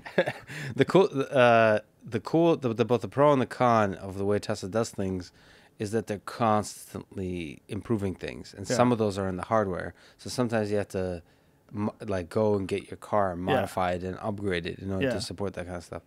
I think it's incredibly exciting. I think it's one of the things I've changed my mind on is the ability of cars to drive fully autonomously. I don't think as soon as Elon says, but I think very soon. When do you think it'll be? It's hard to make. We should tell everybody that you actually have a background in AI, Yeah, so you really yeah. do. You're not talking out of your ass like me. Yeah, my side gig is being an expert in Conor McGregor fights, drinking whiskey, and I worked on autonomous vehicles for a long time. I still work on autonomous vehicles. And I'm deep in the scientific community, and one of the only people who is appreciative of what Elon is doing and of what the entirety of the robotics community is doing. One of the only people? Yeah, it's Apple versus Android. It like the scientists are very. I think it's jealousy, to be honest. I like both. I have an Android phone too. You do. Yeah, I do. I have a I Note. think this is a metaphor for the division that ultimately creates progress. But I think the Apple Android is a good analogy. yeah, Because there's a weirdness there's a weirdness to the Android people. They're the resistance. They're Yeah. like, I'm hanging in there. I don't give a fuck, bro. we should all use Signal. Yes, you legitimately should all use Signal. Signal's amazing. And I use Signal on my iPhone. Yeah. I use Signal with a lot of my friends. I use Signal on my Android phone. There's like a threshold I'm waiting for that people like switch because A lot of people are switching. I talked to Moxie from Signal, one of the guys who created it. He'd been on the podcast in the Yeah, past. that's right. How do you say his last name? Maplethorpe? Marlon Spike. Marlon Spike. I remember. I'm thinking of Robert Mapplethorpe, the artist. Marlon Spike. Moxie's amazing. He's a really interesting guy and completely altruistic intentions. Not trying to make any money. Yeah. off of Signal. And he said that when Elon was telling people to use Signal, something happened, and Signal literally gained the amount of users of a small country in like a couple of days. Like, because they had an outage a few days ago. Signal did, and I talked to Moxie about it because I sent him a message about something where there was these there was an article that was demonizing Signal. And it was really disturbing to me because they were demonizing Signal and demonizing. Let me find it because I'll send it to you, Jamie. Because it was they were demonizing Signal and they were demonizing encryption, and they were saying that it's a tool of the people that stormed the Capitol and this kind of shit. I was like, what the fuck are you talking about? So it was this weird like plea to Big Brother to look in on everybody and to make sure that everything's okay. It was a very disturbing thing. I think a lot of people that got... I'd love to hear your opinions actually on Parler. There are a lot of people that moved to Signal as a place to try to communicate with each other when like all the platforms are banning just a bunch of different accounts, different... It's really unfortunate, man, because I see both sides. I really do. And I know some people don't. I'm going to send this to you, Jamie. Some people don't see both sides. I really do see both sides. I don't think that most people are doing this because they want to support some sort of gigantic government overreach a la NSA, Edward Snowden exposed stuff. I think most people do worry that these kind of things will escalate. Now, what we saw, the attack of Capitol Hill, will keep going. Millions flock to Telegram. So this is something that Glenn Greenwald posted. Millions flock to... That's okay. Millions flock to Telegram and Signal as fears grow over big tech. But go back to what Glenn said, because Glenn had a really good point. He said, 3 journalistic units most devoted to demanding online censorship are CNN's media reporters, NBC's disinformation team, and New York Times tech reporters. Here's the letter laying the groundwork for making encrypted apps, Signal and Telegram, the next targets. And scroll down to his next tweet, please. He said, when the internet and encryption proliferated in the 1990s, the Clinton administration seized the Oklahoma City bombing to demand backdoor access to all encryption. Bush and Obama used 9/11 to radically expand internet surveillance. Now it's CNN, NBC, New York Times journalists who take the lead. And there's a whole stream of, it's from January 15th from Glenn Greenwald, who's an amazing follow on Twitter and just a fantastic journalist. But his take on it is accurate. You got to be really careful when people are calling for denouncing encryption, privacy. Yeah. You should be able to say things privately between each other. Yeah. There's no fucking reason why anybody should know what you're saying to me. And the way you text most of the time, SMS with your wacky fucking Android device, that is the least private way.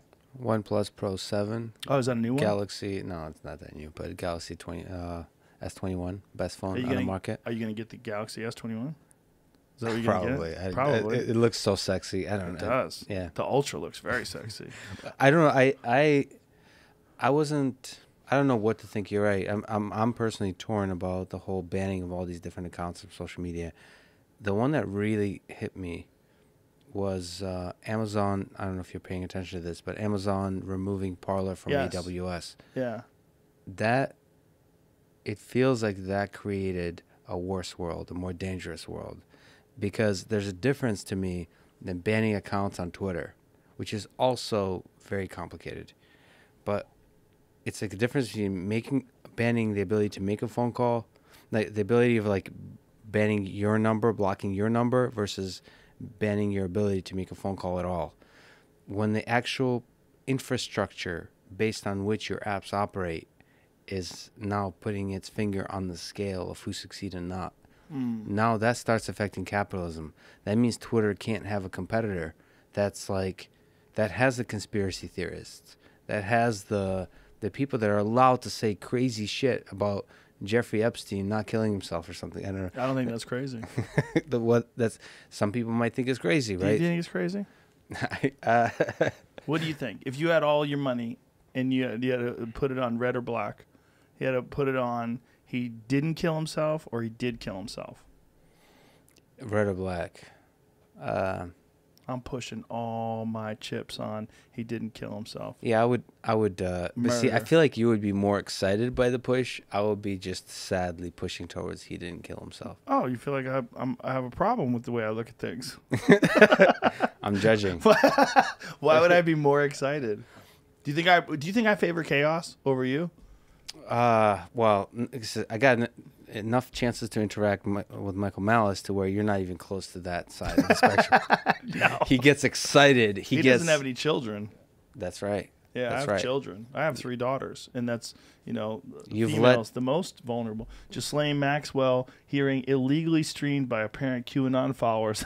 They broke in and said there's 14,000 people watching illegally. But here's the thing, man. Fucking everybody who does something like that now is a QAnon follower. It's the greatest way to dismiss people ever. Because you just, like you were talking, Jamie and I were talking before the podcast about these hilarious threads of these QAnon followers realizing they've been had and like saying, I can't believe Biden's the president. And then there's some really dumb ones who think Biden is in on the QAnon conspiracy and he's helping. Whoa, that's another level. Oh, it's all nonsense, right? It's just it's literally the most unsophisticated minds trying to interpret things and looking for secrets that they can uncover. Yeah. So it's like it's really crude, bumbling, and you see these guys with like flannel shirts on where their bellies are poking out and the buttons are stretching because they're so fat, and they're like, Q has told us that this is that and that is this, and so what's going to happen is it's a setup and Trump has got them all locked up and everything has been blockchained and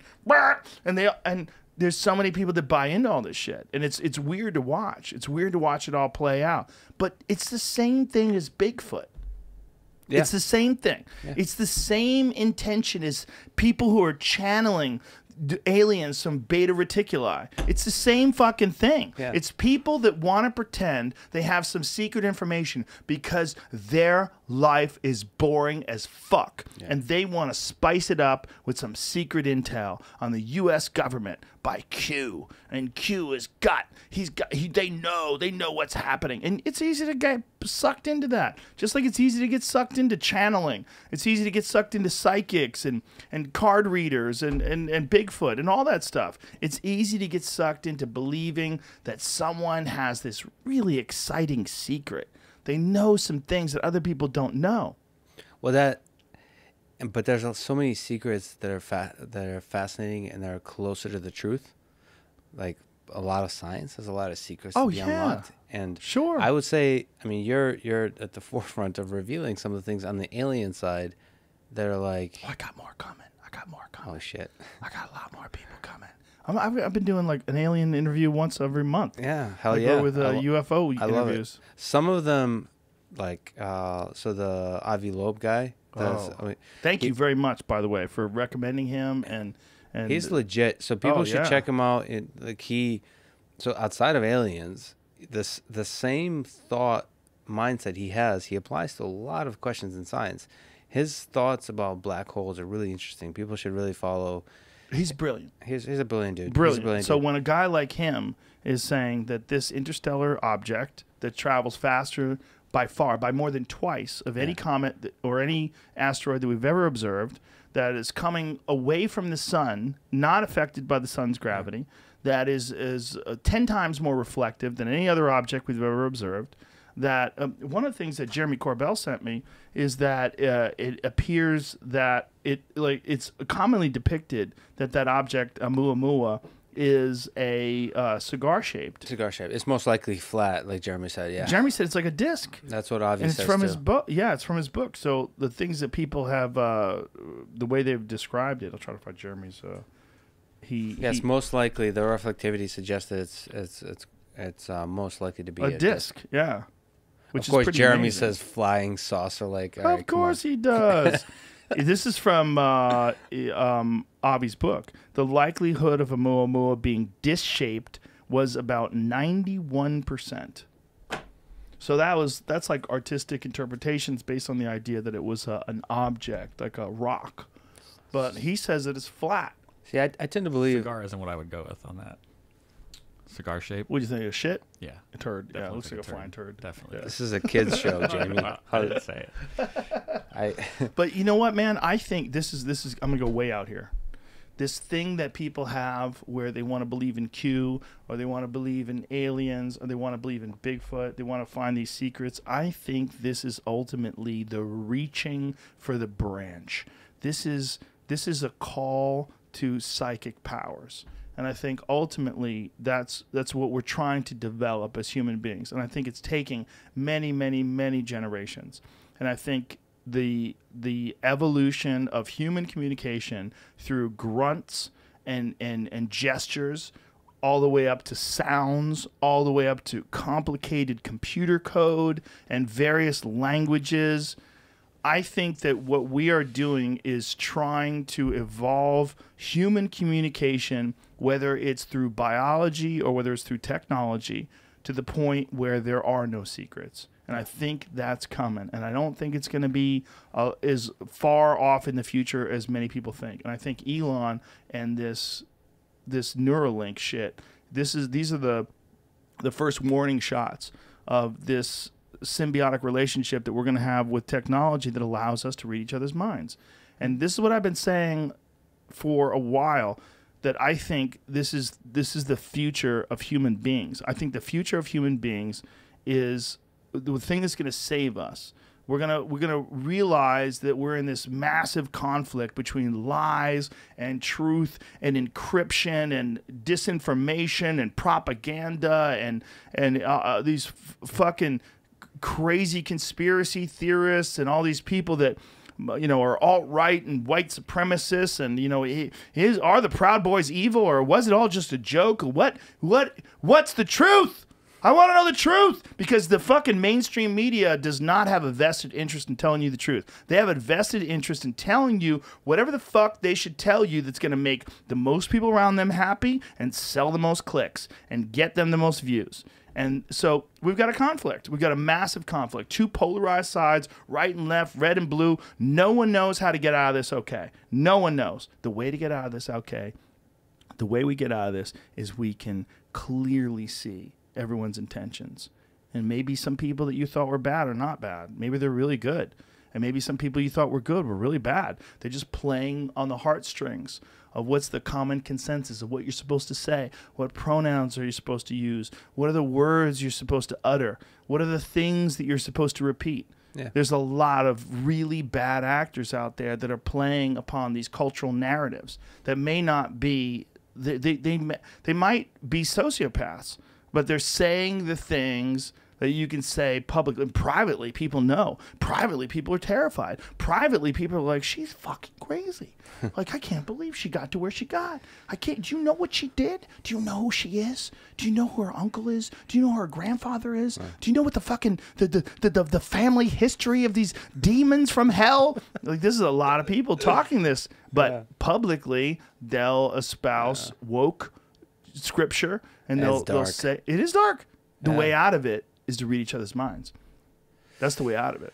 Well, I think I love the picture you paint of like reaching for branches, and everybody's reaching for different branches. I think on the path to reading each other's minds, there's going to be a lot of technologies that allow you to read each other's minds in more subtle ways before it's like full on waterfall, Neuralink.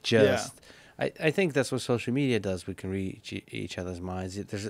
We're all struggling with this, and I think despite the media and all that, everybody is just like the alien folks are reaching for the different branches, and underlying that is ultimately like a curiosity and an optimism, and that's how we got to where we are today. It's just like chimps being descendants of apes, but it starts with bacteria. It's just like always reaching for the next branch, like hopeful. Yeah. Because like most of life is kind of shitty, and you're always trying to reach out for make a better life, and it's gotten better and better and better and better because of that kind of reaching. That's what Elon does with his crazy thoughts about, first of all, landing on Mars and then colonizing Mars and colonizing other planets. It seemed crazy at the time. But because of that kind of reaching, 100 years from now, several hundred years from now, it'll be ridiculous to think that obviously we would not be colonizing this solar system and even other solar systems. And that kind of thinking that moves to robots, AI. Yeah. I don't know if you saw. Okay. I was trying to bring Spot here.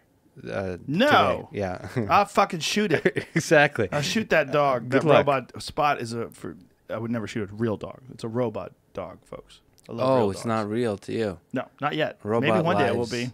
matter. You met my dog? You met Marshall? Yes. No, I. You didn't no. meet him? God damn it, I was going to bring him here today. But in the confusion of trying to find my suit and get to the dry cleaner and all that jazz, it was a real problem. I'm honored. I think the world would love to see Joe Rogan in a suit. I was gonna. Yeah. But I can't wear regular collars. Yeah. No, that's right. It has to be custom Yes. made. So I have this David August custom suit for this fucking gorilla neck I have. That I've developed. The iron neck, man. Do you use that yet? Yeah, you showed it to me. Yeah. You don't have one yet? No, I'll I get don't you have one. I'll get you one. I'd love that, Yeah. actually. They actually just reached out to me because me talking about it so much is blowing their company up. They asked me to, if anybody needs one, anybody wants one. do a lot of like bridges. I used to try No, don't do that. No? No. That's how Mike Tyson fucked his neck up. Bridges, the problem with bridges is you're putting all this weight on those discs. The thing about the iron neck is when you have this halo on and this bungee cord. Mike Jolly, the guy who invented it, was a fucking gigantic NFL player. It was so intimidating meeting him. I'm like, hi. He's so much bigger than me. And you pull the cord. The cord is a 50-pound bungee, and then you have this halo around your head that has you can change the resistance. And so you go, but you're never doing this. So this is how people fuck their necks up. They fuck their necks up by putting an unnatural load on those like discs. a compression. Yeah, well, a compression and just a strain on the disc itself, and it causes herniations. By keeping everything in alignment, but just twisting. Operating against resistance, you never put pressure on those discs. I've had a tremendous result with it. I talk about it. I mean, I don't have any interest in the company. I don't own any of it. They've never paid me. I talk about it openly. Do you try to get like reps like once a week or something like that? I do it twice a week. Twice a week? Yeah, I do it twice a week. Yeah, but I do once a week, pretty light, but I do a lot of other neck stuff too. A lot of trap stuff. There's a lot of cleans and presses which work your traps. You know. Yeah, there's a lot of like little maintenance work like that. I feel like you have to study your own body, like what kind of shit gets you in trouble. Like I used to, not used to. I still do. Train wrist stuff. How do I put this where people are not going to be like, yeah, jerk off. Yeah, jerk off. Yeah, exactly. That because wrist curls. So I get in trouble with wrists. Shoulders is a huge problem. So you mentioned knees. Shoulders is a huge problem for me. So I use bands. I recommend it highly. Just bands to do There's all kinds of movements you can do on the shoulder. Have you had shoulder problems? Like overuse problems, not major like shit broke problems yet. Except you get MRIs? Not yet. No. So you don't know if you broke anything. No, but the Goggins thing. This is why I'm preparing. Like cue the Rocky music, because of Goggins, I did this challenge where I did 20,000 push-ups and pull-ups, 25,000. That's when the shoulder was like, oh shit. Yeah, okay. The problem is the tendons. The tendons don't want that. And the overuse injury. There's a fine line between this idea of 40%, like people quit at 40%, pushing past that, but also having irreparable physical damage to your body. You sound like a pussy, sir. Yeah, I do. I sound like a guy who's had his knees reconstructed. Like this, there's a certain level. Weakness gets us all, ladies and gentlemen. Age and love. Yeah, you have for daughters sure. And also knowing what you're physically capable of doing versus not doing that because you don't want your body to break. The thing is, we all die one day. Mm-hmm. And but do you want to be Dan Gable walking around in your garage with bad hips and bad knees and doing curls with rusty weights? Maybe you do. Maybe you do. I think he lived a hell of a life. I'd like to high five him and then go fucking take a nap. That's almost poetry. I don't know. That's definitely the choice you make. I mean, you make that choice in all kinds of aspects of life. Like I make preservation choices when it comes to my body. I do make preservation choices because I think I I love David. I love David Goggins, and I love my friend Cam Haines, who does basically the same kind of shit, maybe even more extreme. Cam Haines is in better shape. He's more crazy in a lot of ways. He just doesn't have the same kind of publicity that David does. He screams a little bit less, but he runs like he a doesn't marathon. scream at all. Yeah, he'll run a marathon a day. And, he'll regularly do 100-mile runs and regularly do, he's run the Moab 240, the Bigfoot 200. He's done some fucking crazy shit. Cam's an unusual human being. And he's also older than David, But, How old? He looks he's young. my age. Cam's my age. Interesting. Yeah. He's vibrant. He's like super. Works a full fucking 8 hours a day every day. Yeah. Works for the Oregon Department of Water and Power. Puts in his fucking punches a clock every day. And puts his time on the bow and all that kind of stuff. Oh yeah, every day. No, he's a good father. I think he's got a kid, right? He's got 3 kids, and one of them's a ranger, and the other one broke David Goggins' pull-up record. Yep. Yeah, savages, raising savages, and he's got a beautiful daughter too, who's brilliant. Yeah. He's a man. I mean, he's the fucking man. But these. He stays injury free. Sorry to interrupt. So he's to the point of preservation. He's a weird one, man. He doesn't make any sense. Like I don't know how his knees aren't trashed. Like they're pulling out giant syringes. Like we were highlighting on the podcast with the Undertaker how they're pulling out these giant syringes of pus from Goggins' knees. I don't know how he keeps going with those knees. Cam doesn't have those problems. Like one time I had to bring him to the doctor. We were in Vegas. We went for the fights, and he had something fucked up with his foot. It turned out he had a stress fracture. Didn't even stop running. Didn't even stop running when he had a stress fracture. He's a different. He on purpose constructs situations where others, including himself, thinks that this is a bad idea and pushes through it. Oh, dude! Every day. Well, here's another thing: the bow hunting community doesn't know what to do with him. There's people in the bow hunting community that don't like what he does because he works out so hard. Here's the thing.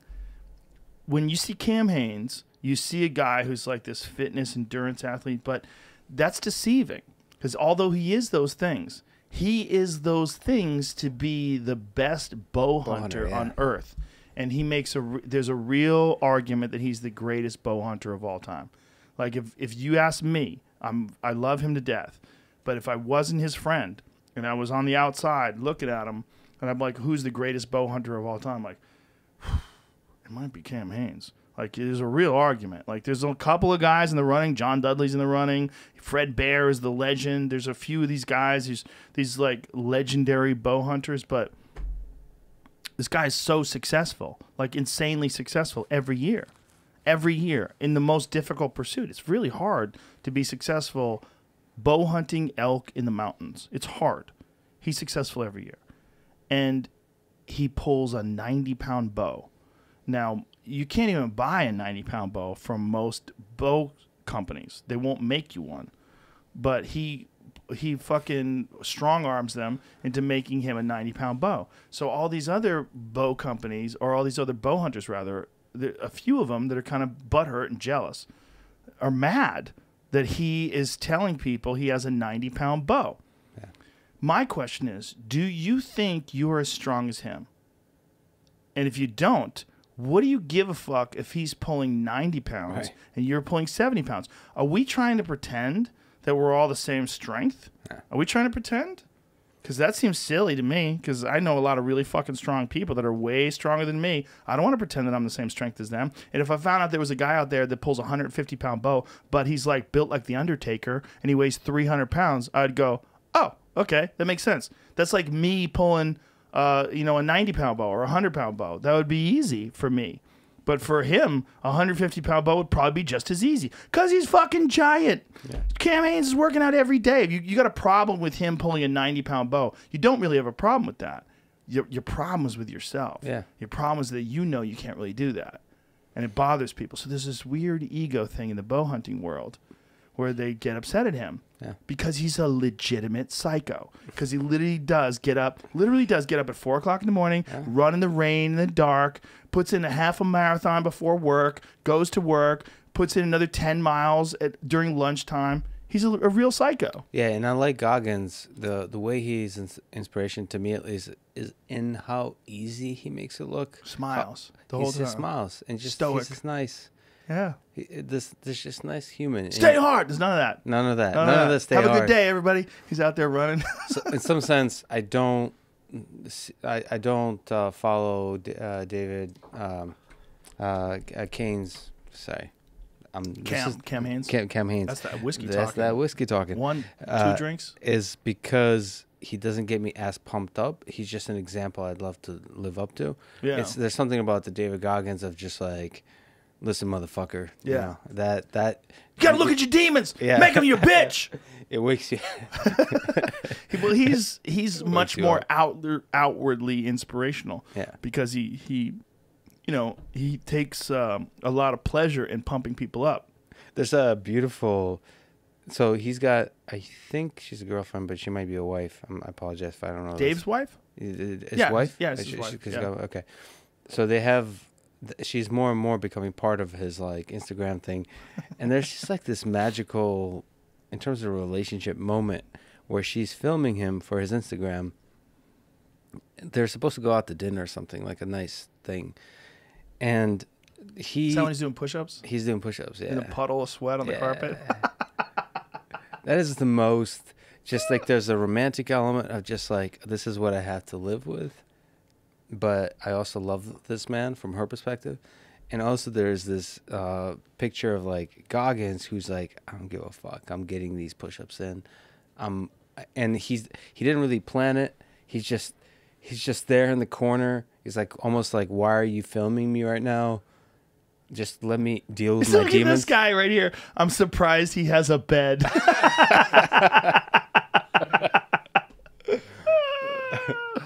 He's shaking his arms out while he's doing these fucking push-ups. And like with that time limit, I know what that feels like. Push-ups My can wife be and a I monster. had dinner with him and his wife. Yeah. And a couple other folks after UFC. Yeah, the Vegas one. Yeah, pre-pandemic, before all the shit went down. And she was like, he's nice, he's normal, he eats bread. That's what she kept saying. My wife was like, he eats bread. She thought he'd be like fucking fire-breathing demon. But No. he's fun. Like, he's a fun guy. I've hung out with him a bunch of times. We have dinner. He just gets the work done. He just drops down to the push-ups and that. Well, he knows that, there's my expression, conquer your inner bitch. Yeah. He knows he's got an inner bitch. And, he goes, it ain't easy. Sometimes I look at my sneakers and I stare at those motherfuckers for a half hour before I put them on. Yeah. But just that admission that he's not a robot, but he gets everything a robot does done. He can do it. Like as if he was, like he pushes his mind to do things that the body does not want to do. So he almost in some ways behaves like a robot, but one of the values in Dave, multiple values in Dave, one of the values is that he lets you know that he's not a robot. He lets you know that he's got that little bitch inside of him talking to him. Yeah, he's I've gotten the fortune to actually interact with him on the kind of the struggle side of things, and he's definitely still, it's not an act. No. He's still personally struggling with some shit. Oh, he's yeah. working through it. Oh yeah. Yeah. And he gets angry in certain kinds of ways that's like, oh shit. Like so to me, like, for example, going out and running with him, there's this the movie Casino. It's this badass movie with Robert De Niro and Joe Pesci, and Sharon Stone, I think. Yeah. Yeah. And they meet out James Woods too. Oh, James shit. Woods is Sharon Stone's pimp. Oh, that's right. Good memory. That's a badass one. God, I miss movies like that. That's another one. My wife loves that movie. Yeah, it has. It has. I've everything. seen that movie multiple times. Yeah. Against my will. Oh, you don't like that one? No, I do. I like it. Is this like a Scent of a Woman situation? No, it's like there's certain movies that like I've watched John Wick maybe 100 times. Yeah, you did. Like legitimately. Yeah, I've not watched- that great of a movie. Just saying. Shut your fucking hole, you Russian traitor. You're just, Uniform. What? All You're right. wearing a John Wick uniform. Listen, there's other people that wear this. no. No, There's no, not. okay. No one does it better. Listen. Well, yeah, that movie, he is dreamy. I will admit that. Kanye West is He dreamy. once killed 3 men in a Keanu bar Reeves, sir. with a pencil. Yeah. With a fucking pencil. Is that historically accurate? Listen, or that fucking movie is so. If you like to work out and you want to get fired up, that scene at the Russian bathhouse Yeah, at the just Red kills Circle everyone. bar where he kills everybody. yeah, That fucking movie is so good. How do you say Chad's last name? Chad. Let me that guy. I always fuck up the pronunciation of his name. It's very confusing. Here, hold on. Chad's Stahelski. He's gonna get mad because I say his name all the time. But I communicate with him. Who is We it? text. I met him at Terran Tactical. I shot guns with him, where they taught Keanu Reeves how to shoot guns. But What pumps you Chad up more, the made a shooting masterpiece. guns or the fighting, like it's- the martial arts, the judo? He does pretty good judo and jiu-jitsu, Yeah. which is I got to give him credit for that. it's madness. It's a masterpiece of violence. Yeah, If you want a revenge movie, they stole his car and killed his dog, kill his dog. and so he kills everybody. I get it. I mean everybody. Do- It's do a you want him to fucking also great wear- movie. Like some pointy ears and wear like a cape, because that'll probably make you even more excited. No, it because wouldn't. a real No. movie about drama involves something like Casino, No. where it's like real I don't men. need it to be real. I live a real life, bro. That's why I like superhero movies. People are like, they're not like real life. I'm like, yeah. I live a real life, pussy. Hey, listen, speaking of which, you couldn't even get yourself in a John Wick suit, so you struggle. Listen, you can't even live up to that I idea. have a John Wick suit that fits me. Yeah. But the clean my. You're more like the Hulk. You just just rip that I'm thing a apart. juice head. That's the problem. I I'm lift just too much weights. talking this, about shit, this fucking scene here in the Russian bathhouse. Boom, boom. Two of the come on, son. Yeah. You want to go before that? Wow. Is this what it is in the YouTube video? Go way before when he stabs the guy. There it is, right there, right there. When he stabs the guy under his chin and looks him in the eye. Watch it. All clear. Da. Watch this right here. This is one of my favorite.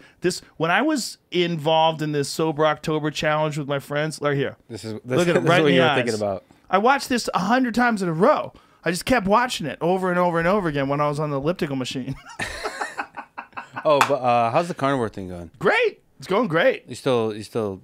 I keep cheating, though. Yeah. I keep cheating with This is dessert. the problem with carnivore, because I've been eating carnivore too. The problem is when watching the Holloway fight, is I drink a lot of beer. Yeah. Well, look, we're drinking whiskey. Well, I that's think low kinda carb. cheating. That's My low carb. problem is dessert. I've been eating dessert, but I'm lean. I'm fairly lean for me. I'm like probably like right now like 199 ish, somewhere around there. But the problem is with 200 with maybe? carnivore, at least for me, is it makes me feel so good and like lean and focused and just energetic. Yes. That when I go off the path, it hits me way harder. Yeah. And that almost like enforces you to be almost too stoic to where you can't have fun. I mean, not fun. I'm not saying pigging out is fun, but like there's something social about even just drinking beers or just pigging out. It does wreck your body though. It's interesting, right? Yeah, it's Yeah. weird. It's like there's a recovery to it, but it does make you feel really good. It doesn't make any sense. It's weird, right? Yeah. It jacks up your testosterone. You should get Does it? your blood work done. Yeah. And the thing that I find is that I don't have any crashes in the day. Right. I'm just flat throughout the day. Like mentally, Now, super. the real good. criticism is coming from people who are either, there's some people that they're very educated about nutrition and they have a problem with the carnivore diet. They don't like there's some evidence that points to the idea that it's unhealthy. The anecdotal evidence though from individuals that find great benefit in it is very compelling. And unfortunately, I'm one of those. Then there's a lot of people that they make these arguments that are not well founded about it being bad for the environment. And I don't necessarily think monocrop agriculture is good for the environment. I think the problem with the environment is massive amounts of human beings consuming food. And I don't believe the argument that there's no way to eat meat that's healthy for the environment, because they've shown that you can do regenerative agriculture. The question is, you can get it. You can definitely buy grass-fed beef from like Joel Salatin or some Polyface Farms, or there's a company, Piedmontese Farms. They just sent me some beef. You can buy. There's Rome. Is that the one that the Carnivore MD?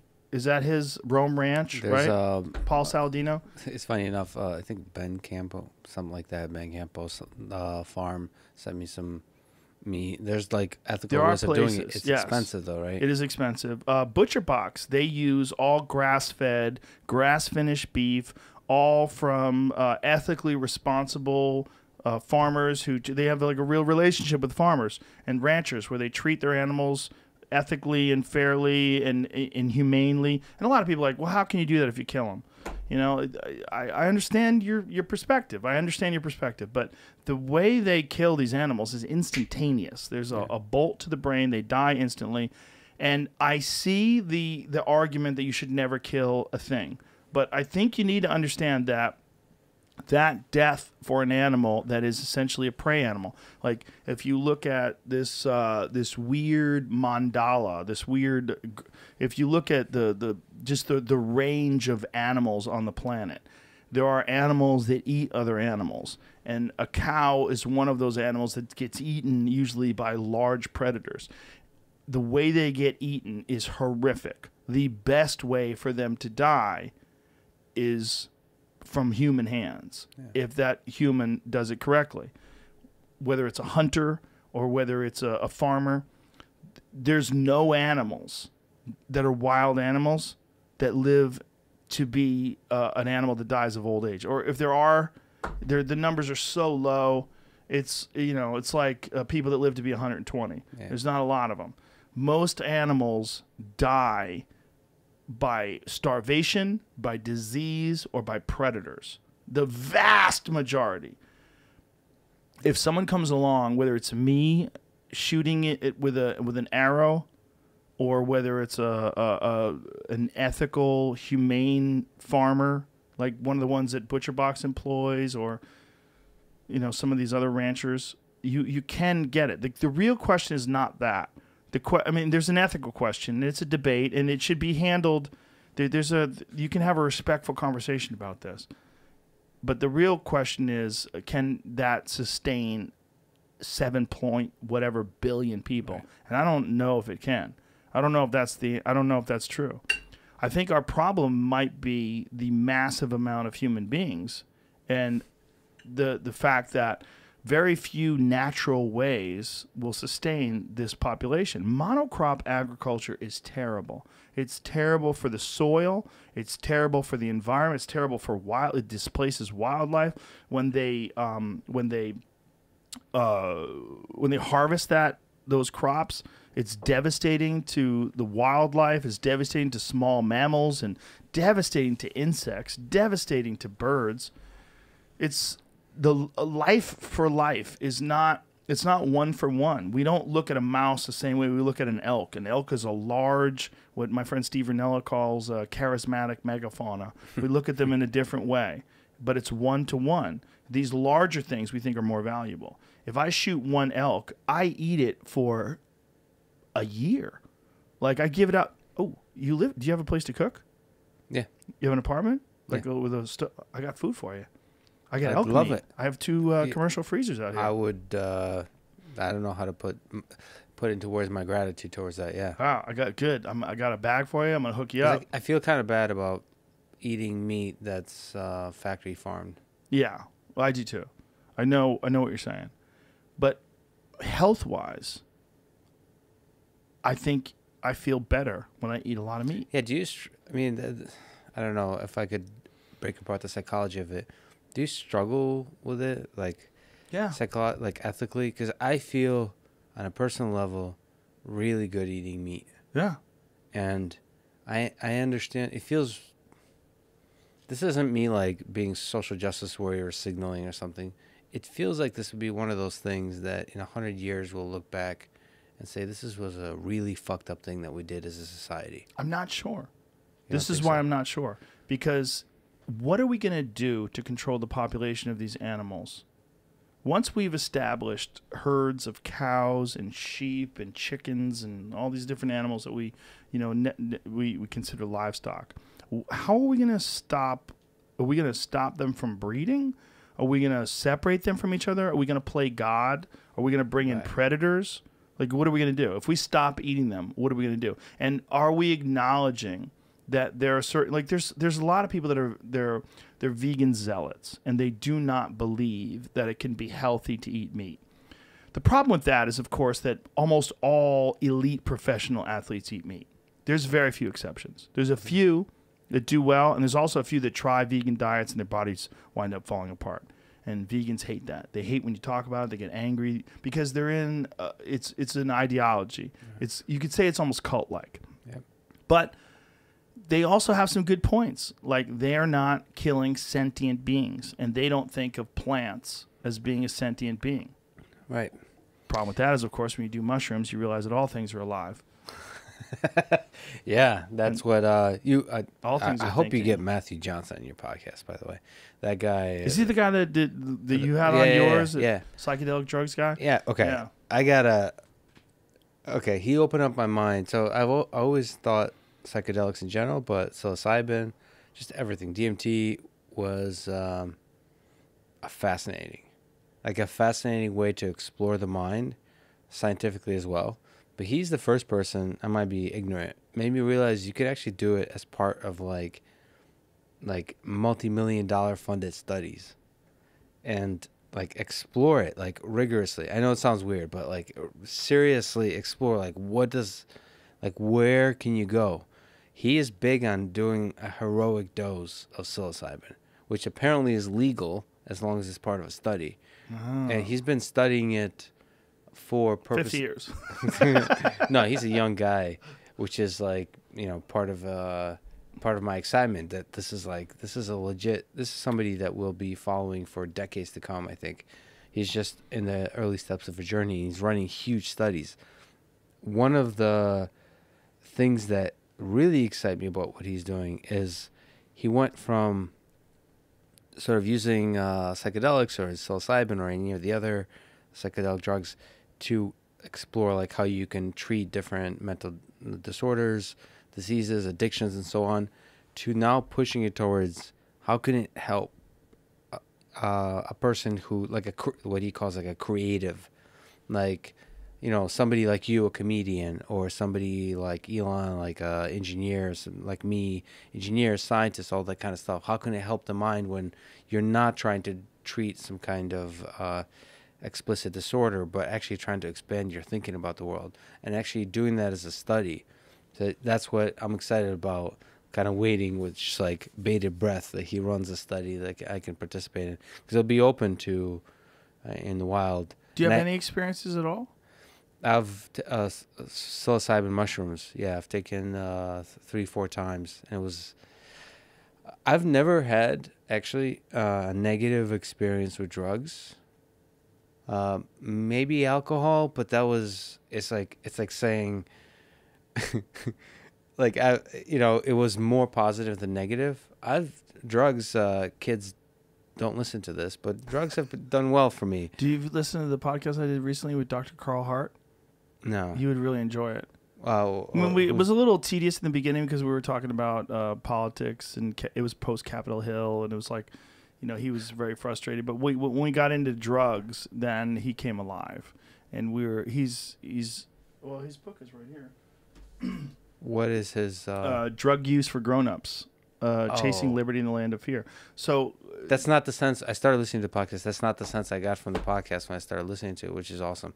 Because I was hearing the politics and that. Yeah, I should have steered us away from that quicker, but I love the guy, and I just wanted to let him talk with him, and I wanted to get us into drugs, but I didn't want to just jump right into it because I felt like, one of the things about this podcast, I feel like sometimes people come on and they realize that it's this big platform and they have a lot to say. And when there's a thing that's happened in the news that was as ridiculous as that, I shouldn't even say ridiculous, horrific as that Capitol Hill attack, everybody wants to get it out of their system. So we talked about politics for a little bit, and I felt a little clunky with my descriptions of things.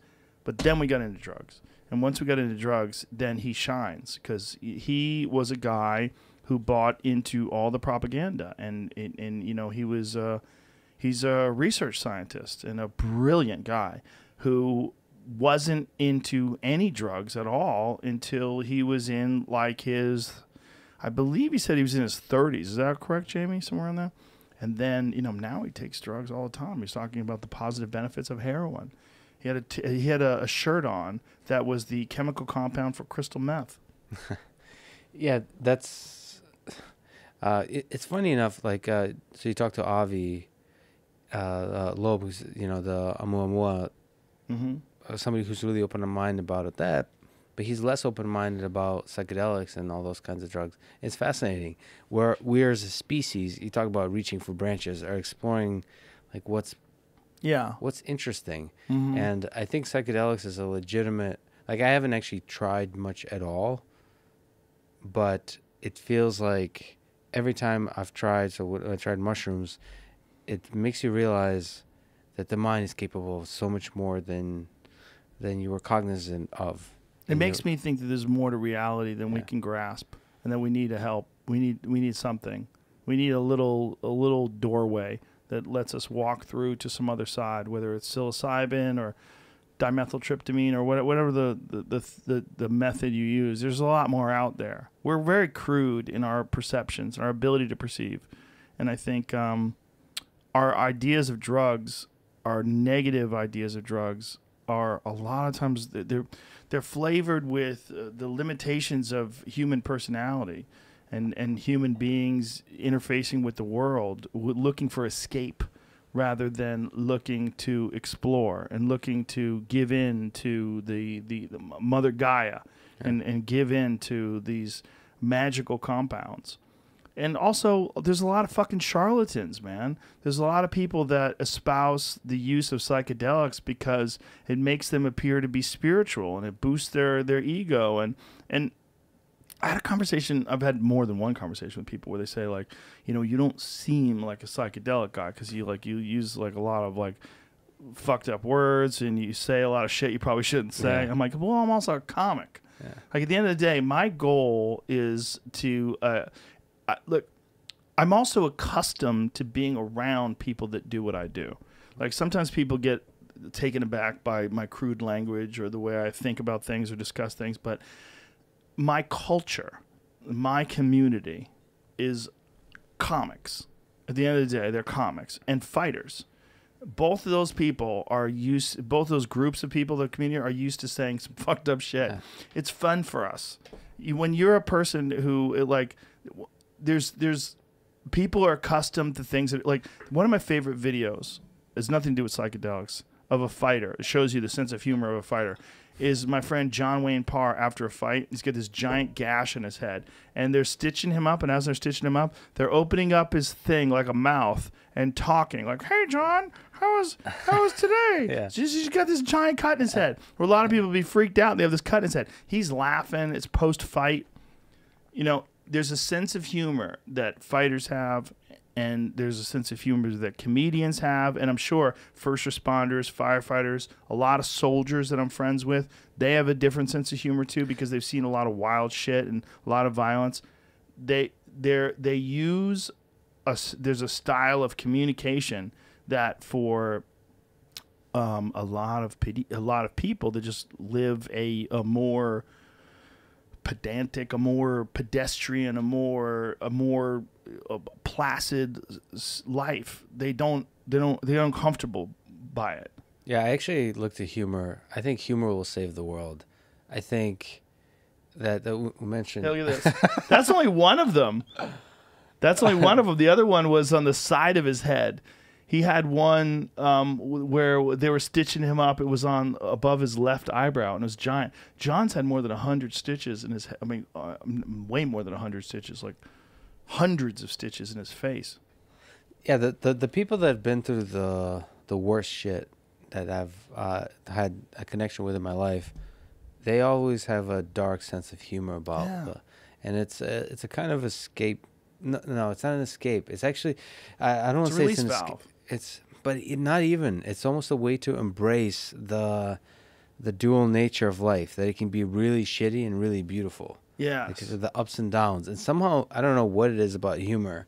There's something about it that just reveals the roller coaster of life. The best of it. Right now, the big one, of course, is the whole cancel culture and the hypocrisy within politics. And so comedy, like, that's why it sucks that the coronavirus is keeping a lot of comedians locked up. Comedy is a way to reveal that ridiculousness, and I suppose like podcasts are doing that.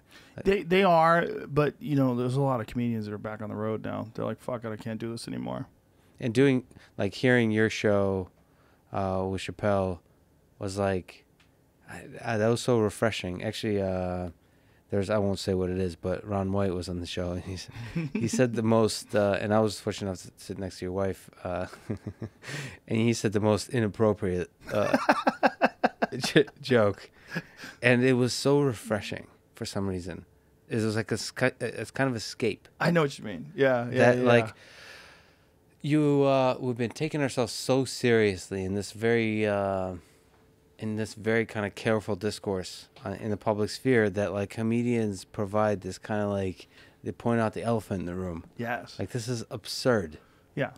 Yeah. And sometimes that requires going over the top, and that's it made me miss the world as it was. And it'll be back again, and the real ones like Ron White and Dave Chappelle, they'll be raging stronger than ever because people are going to appreciate it, and they're going to realize, oh my God, this is the way out. We need to stop getting angry about everything, and we need to start embracing humor.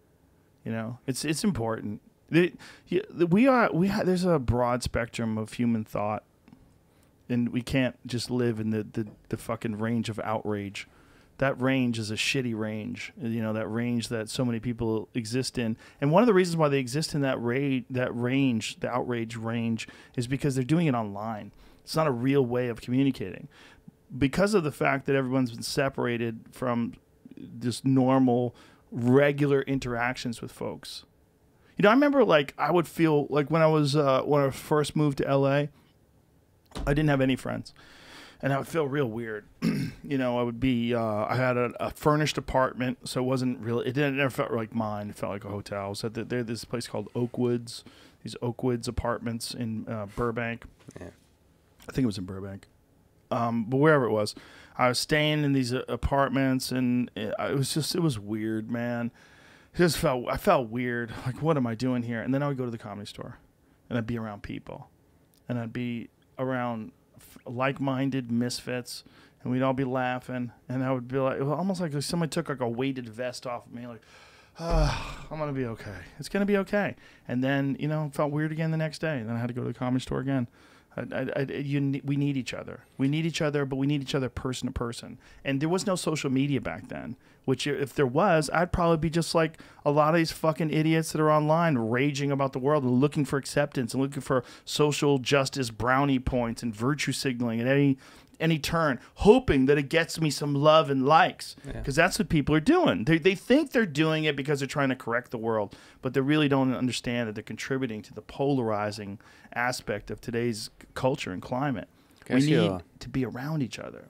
Can I ask you a weird question? Sure. So I've been a fan of your podcast for a long time. I listened to most episodes. Listen to the one with Giannis, I think it was. Giannis Papas. Yeah, by the way, thank you. He's hilarious. He's awesome. I got to. He's a great Twitter follow too. Yeah. I got to cheers. I got to actually go to the show with him. I was at the table with him. I'm also a big fan of his podcast. I think it's called History Hyenas. History Hyenas. Yeah. He's it's like the complete opposite of Dan Carlin. It's just like comedians shooting the shit over. But that said, about World War II and Greek, Crete, people should like read the Greeks are bad motherfuckers. Oh yeah. Jesus, like Jesus. I was surprised how much they contributed to just pushing back. There's a lot to discuss there, but like they helped push stall the Nazis in the fact that it took them much longer to then, after conquering Crete, they had to go to Russia, and they succeeded. The Greeks successfully stalled the Nazis to where most of the war was in the winter, pushing towards Stalingrad. There's fascinating history there. I always love the kind of 300 where you stand back and like just a few people are able to fight back the storm of evil. Yeah. That's always badass. That movie's amazing too. 'Cause it's so fantastical and So ridiculous and great. over the top, but just fun. Yeah. But anyway, there's something about him. It must have been the whiskey. There's a sadness that I've heard over the past couple months. From you. Giannis and No, me? from you. Really? I might be wrong on that. I wanted to ask, like, Okay. because you mentioned about friendships in LA and so on. Hmm. Like, are you doing okay? Yeah, I'm fine. Like, so you I'm know, remarkably resilient, despite the fact that I fucked up the word remarkably. grammar could use some work, and yeah, No, pronunciation. I feel great. Yeah. You feel good. Yeah. Why? What? Where are you getting that sadness thing from? I think. So what I heard, it's maybe a slight romantic thing. You brought up your wife and so on, and there was like just a longing for human connection. About her? No, not your wife. Just in the way you were talking about things. I don't know. That stood out to me more than usual. Usually it was like Joey Diaz shooting the shit for the years, right? It just felt like you were more. I mean, I guess we all grow and change. It felt like you were. I don't want to say softened up, but there's a sadness in there a little bit. Well, I think sometimes I mourn for the death of L.A. I really do. And I think when I'm around comics sometimes, particularly comics like Giannis, who I met at the Comedy Store, there is a part of me that gets this part where like, God damn it. You know, like... This is gone. It's gone, man. L.A.'s gone. You know, my friend Brendan Schaub he drove his bike down to the Comedy Store the other day. He was texting me. He's like, dude, this is The Walking Dead. It is so fucked up down here now. There's nothing open. It's so strange. It's so weird. It feels so dangerous and so different than it used to feel. I mean... Do people feel that way? Also sad to see about New York. It's just so... But why do you think it was when I was talking about my wife? Because you don't usually bring up your wife. Oh, I think it was because he was talking about his or something like that. We were I talking know, but he was, which hilariously enough, he was talking like about something about him being like becoming famous and like trying to plan ahead that if he's going to continue being married, like prenup style, he wants to make sure that there's. I mean, he's just laughing, but there's just I don't know. There's a melancholic kind of longing for, like Louis C.K. has this bit where he's like, I think he talks about. Like listening to Bruce Springsteen and pulling out to the side of the road and crying or something every once in a while, just like remembering that life is like both beautiful and tragic. There's just that, which I don't usually hear from you. Well, I mean, maybe we were drinking, and that's part of it. The reason why I don't bring my wife up too much is that she doesn't really like it. I talk about her. Because I'll say something fucked up, and she doesn't want to. So I try to hedge my bets with that. But, yeah. Well, it was funny. Go ahead. In your show, you brought up your wife. Cause I won't mention the bits or whatever. All those jokes. She gets upset at those too. She was laughing. I was like, I looked over at her to make sure it's cool. Look, she's a great person. She makes me a better person. She really does. I don't say that lightly. You know, if I didn't think I didn't like her, I wouldn't be. Well, see, I say I wouldn't be around, but I would. And one of the reasons why I would is because I have kids, and I think there's a thing that there's like this is my girlfriend, and then there's this is the mother of my children, and it is a fucking different animal, man. It's a different animal. You know, it's like a lot of people said like. You know, you thought marriage was stupid, and then you decided to get married. Well, I had children. Like when you have children, whatever I think is stupid about marriage. Like I think the idea of it's not the idea of committing to someone is not stupid, but the idea of a legal contract with a government agency about love, it is stupid. Yeah. There's no love in the courts. Right. There's no love in these civil unions and all this nonsense. No, the love is between two people. And there's something weird about saying, "Can I get it on paper?" Yeah. I love you, you love me, we love each other? Okay, imagine if you did that to your best friend, like Lex. Yeah. You and I are friends. Yeah. I love you. I think you're a Can great we get guy. that on paper? Can I get that on paper? If I pulled out and say, Lex, you and I have been friends for a few years now, right? Let's fucking make it official. Yeah. Let's make it official, bro. But and then then if you you have to- stop taking my calls, Yeah. I want money. Yeah. I want to be able to... half of what you make. It's weird because Yeah. when sex is involved with human beings, we have these cultural norms, but these cultural standards about relationships are based in about. There's two things going on. One, there's like if a woman commits to a man and she's enhancing his career, and she abandons her own to try to help him, and then she doesn't have a career, and then he gets rid of her and cashes her out for a new model, and then she's fucked and she needs alimony, or vice versa, like the Tom Arnold situation, right? Where Tom Arnold, that's our guy. Like we've all talked about that. That's our fucking Michael Jordan when it comes to male alimony. Yeah. He married an incredibly successful woman, Roseanne Barr, and then when he got divorced from her, he got paid and he got rich and famous from that. There's that, and then there's when there's children involved. And I think as a guy who grew up without a father, without my real father, I don't know my real father. I have a stepfather. I'm very fortunate that my stepfather was in my life, and he's a great guy. And my mom has been in my life my whole life. I'm very fortunate because there's some people that don't have neither of those things, right? It means a lot to me to be there for my kids. It means a lot to me. And it doesn't mean that I love my wife any less, but it means like whatever the marriage thing, like I was like, okay, like yeah, we had a kid. Like, okay, I'll abandon all of my preconceived notions about the silliness of legal contracts with the state.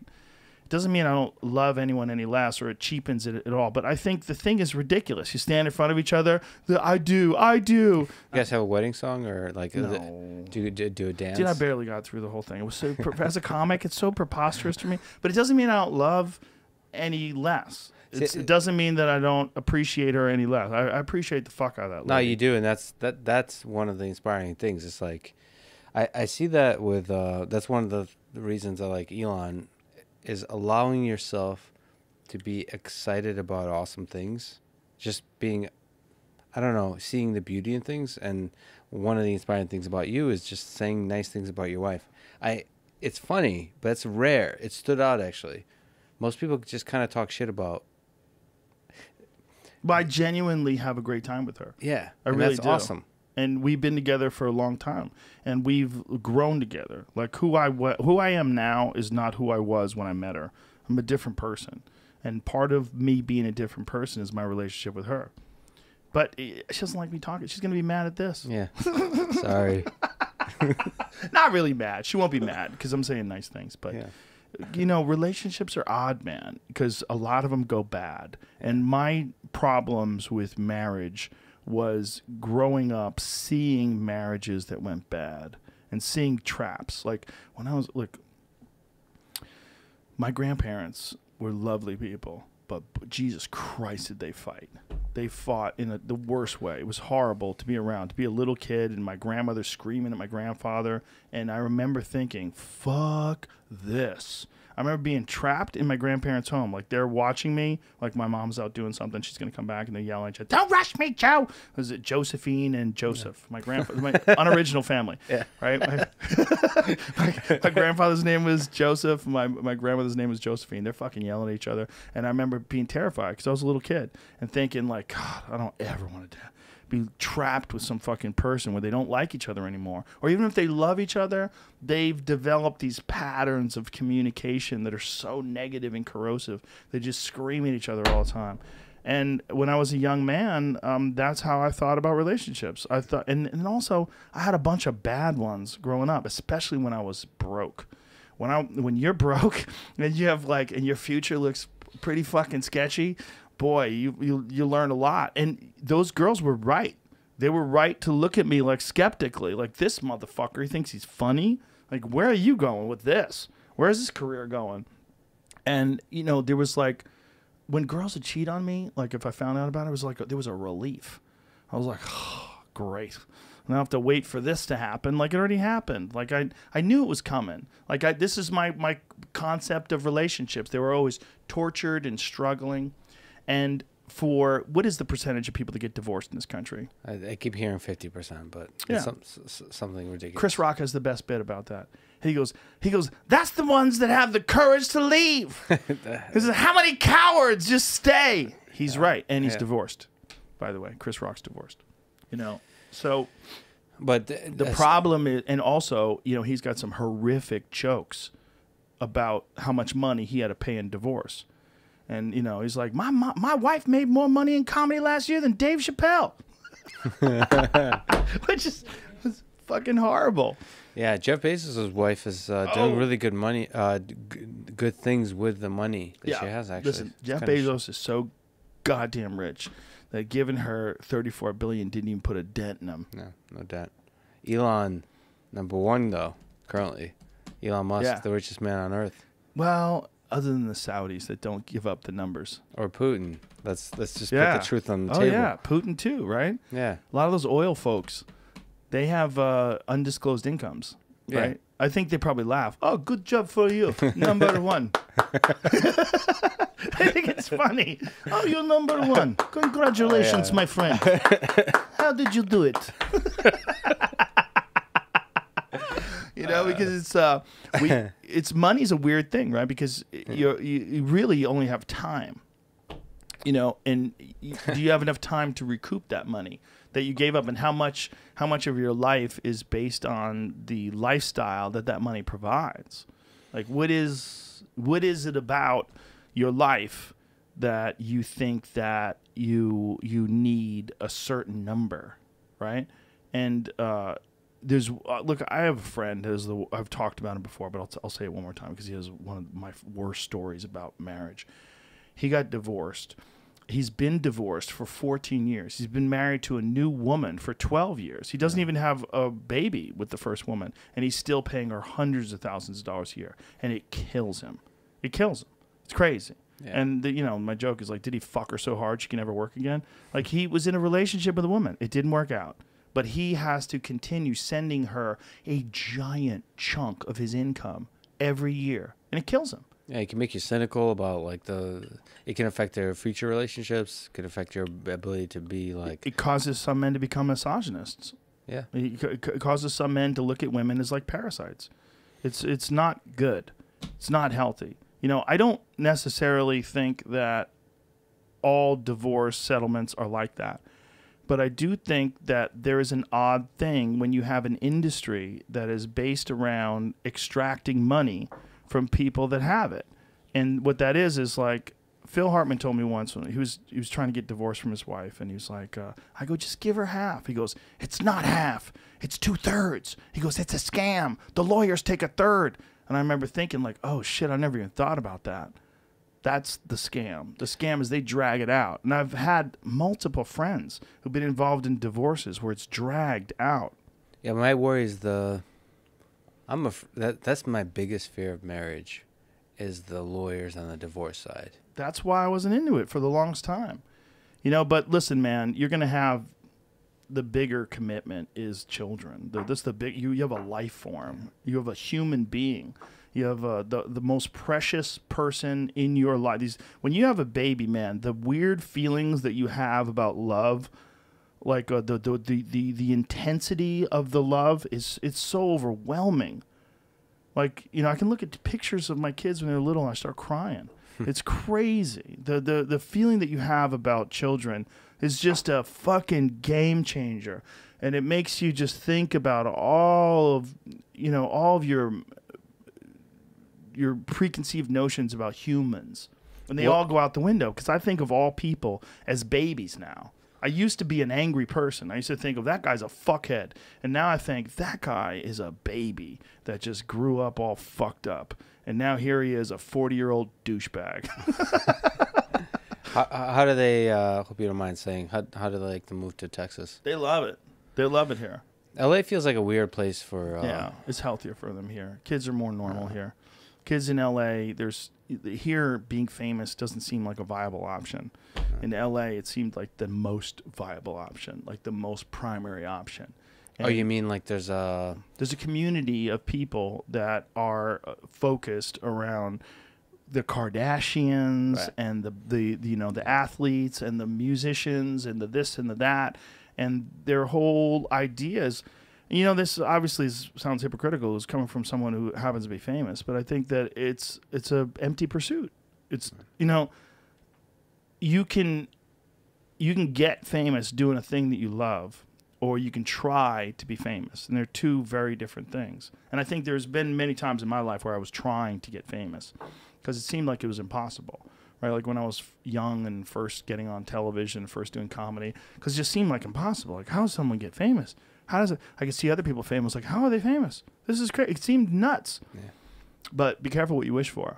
You think fame changed you? Like, are you able to, like, be cognizant of ways in which the fact that this podcast is the biggest podcast in the world and just all of that, how that's changing your mind? I mean, that I think about that with power, that you might not be cognizant of the way that power is changing you. That's why I find Putin fascinating. So what? Like, do you look in the mirror and see, like, you're not the man you used to be in some dimension? Like, this is a different human because you're so fucking famous. Believe it or not, I think about that very little. And I think that's one of the keys to my success. I think so. I see that. Legitimately. I think just interacting with you offline in general, I don't think it doesn't look like you acknowledge to yourself that you're famous. Like, you're not living with that truth. You're not, like, lingering it. You're still pursuing the things that make you happy. I tend to believe that you can do the same with power. Like, I tend to believe a president could do that same kind of thing. That's what we would hope, right? You would hope that some president gets to a position of power, not because they crave it, but because they have solutions to problems and they genuinely think that they can help the world. Now, I'm not saying that I'm not equating I'm not favorably comparing myself to a president or something like that, but I think I got a slow drip of fame, and that's one of the things that helped me. I got on television for the first time in like the early 90s with doing stand-up comedy, and then it led to a sitcom, then it led to Fear Factor and the UFC and all these different things, and then ultimately it accidentally led to the biggest thing that I ever did, which was this. Is this the biggest thing you ever did? This podcast? Oh, by far. Yeah, by magnitudes. By sure.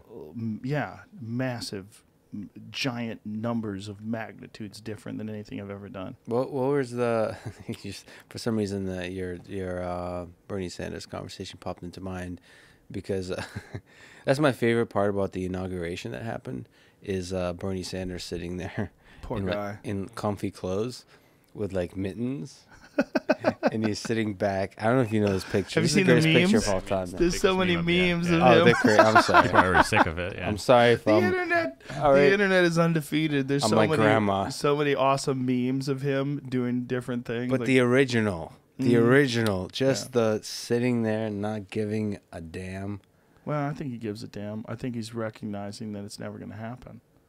He had this idea that he was going to sort of help the working class. I really do believe that guy was legitimate. I think he stood for what he really truly believed. I think there's a lot of people that felt disappointed that there was, some votes that he wasn't there for that he could have helped, and some stands that he could have taken that he didn't, and then ultimately that he kind of like gave in to the powers that be and the status quo. But I think meeting him and talking to him, and I don't know, maybe I'm a romantic, but I really do believe that he had in mind only good intentions. And I think he really did want to help working families. And I really do think that he wanted to That was one of the reasons why I supported him. I think he really did want to alleviate student loan debt. He really wanted to make universities free. He really did want to make it so that healthcare was accessible to everybody. He really did want to make it so that a living wage was something that people can expect if they work a job. And, the economists be damned. I don't know if they're right. I don't know who's right when it comes to that, whether or not like $15 an hour is going to cripple our culture and crush businesses. I'm too dumb. I really don't know. But he's a genuine human, and that's a rare quality. It felt like you could disagree with his policies, but like it feels like we should have a person like that. It's rare for a politician. Yeah. You know who's also genuine is Tulsi Gabbard. She's genuine as fuck, man. She was here yesterday. She was on the podcast yesterday. It's out today. She's amazing. She's a genuine, like a legit human being. That's who she is. One thing that's on my to-do list is to look into why there's so much hate towards her. I was confused. So every time I've heard her, couldn't control her. We talked about it on the podcast. The moment she decided to run for president, it all started coming after her. They started calling her a Russian asset, and dude, she served. She was a congresswoman for 8 years. She served overseas twice. She was, she was involved in when she was involved in these situations where she's working for medical units, where they're bringing in soldiers blown apart. That's why she has that white streak in her hair. They came from one of her deployments. Stress. Just stress. Just the freaking out over these horrific scenes that she was seeing over and over again. That's why she has this non-interventionist foreign policy ideas that are so important to her. This stop ending these endless wars, or stop rather having and participating in these endless wars. She's a legitimate patriot, man. Did she talk about running? No, she's doing a podcast.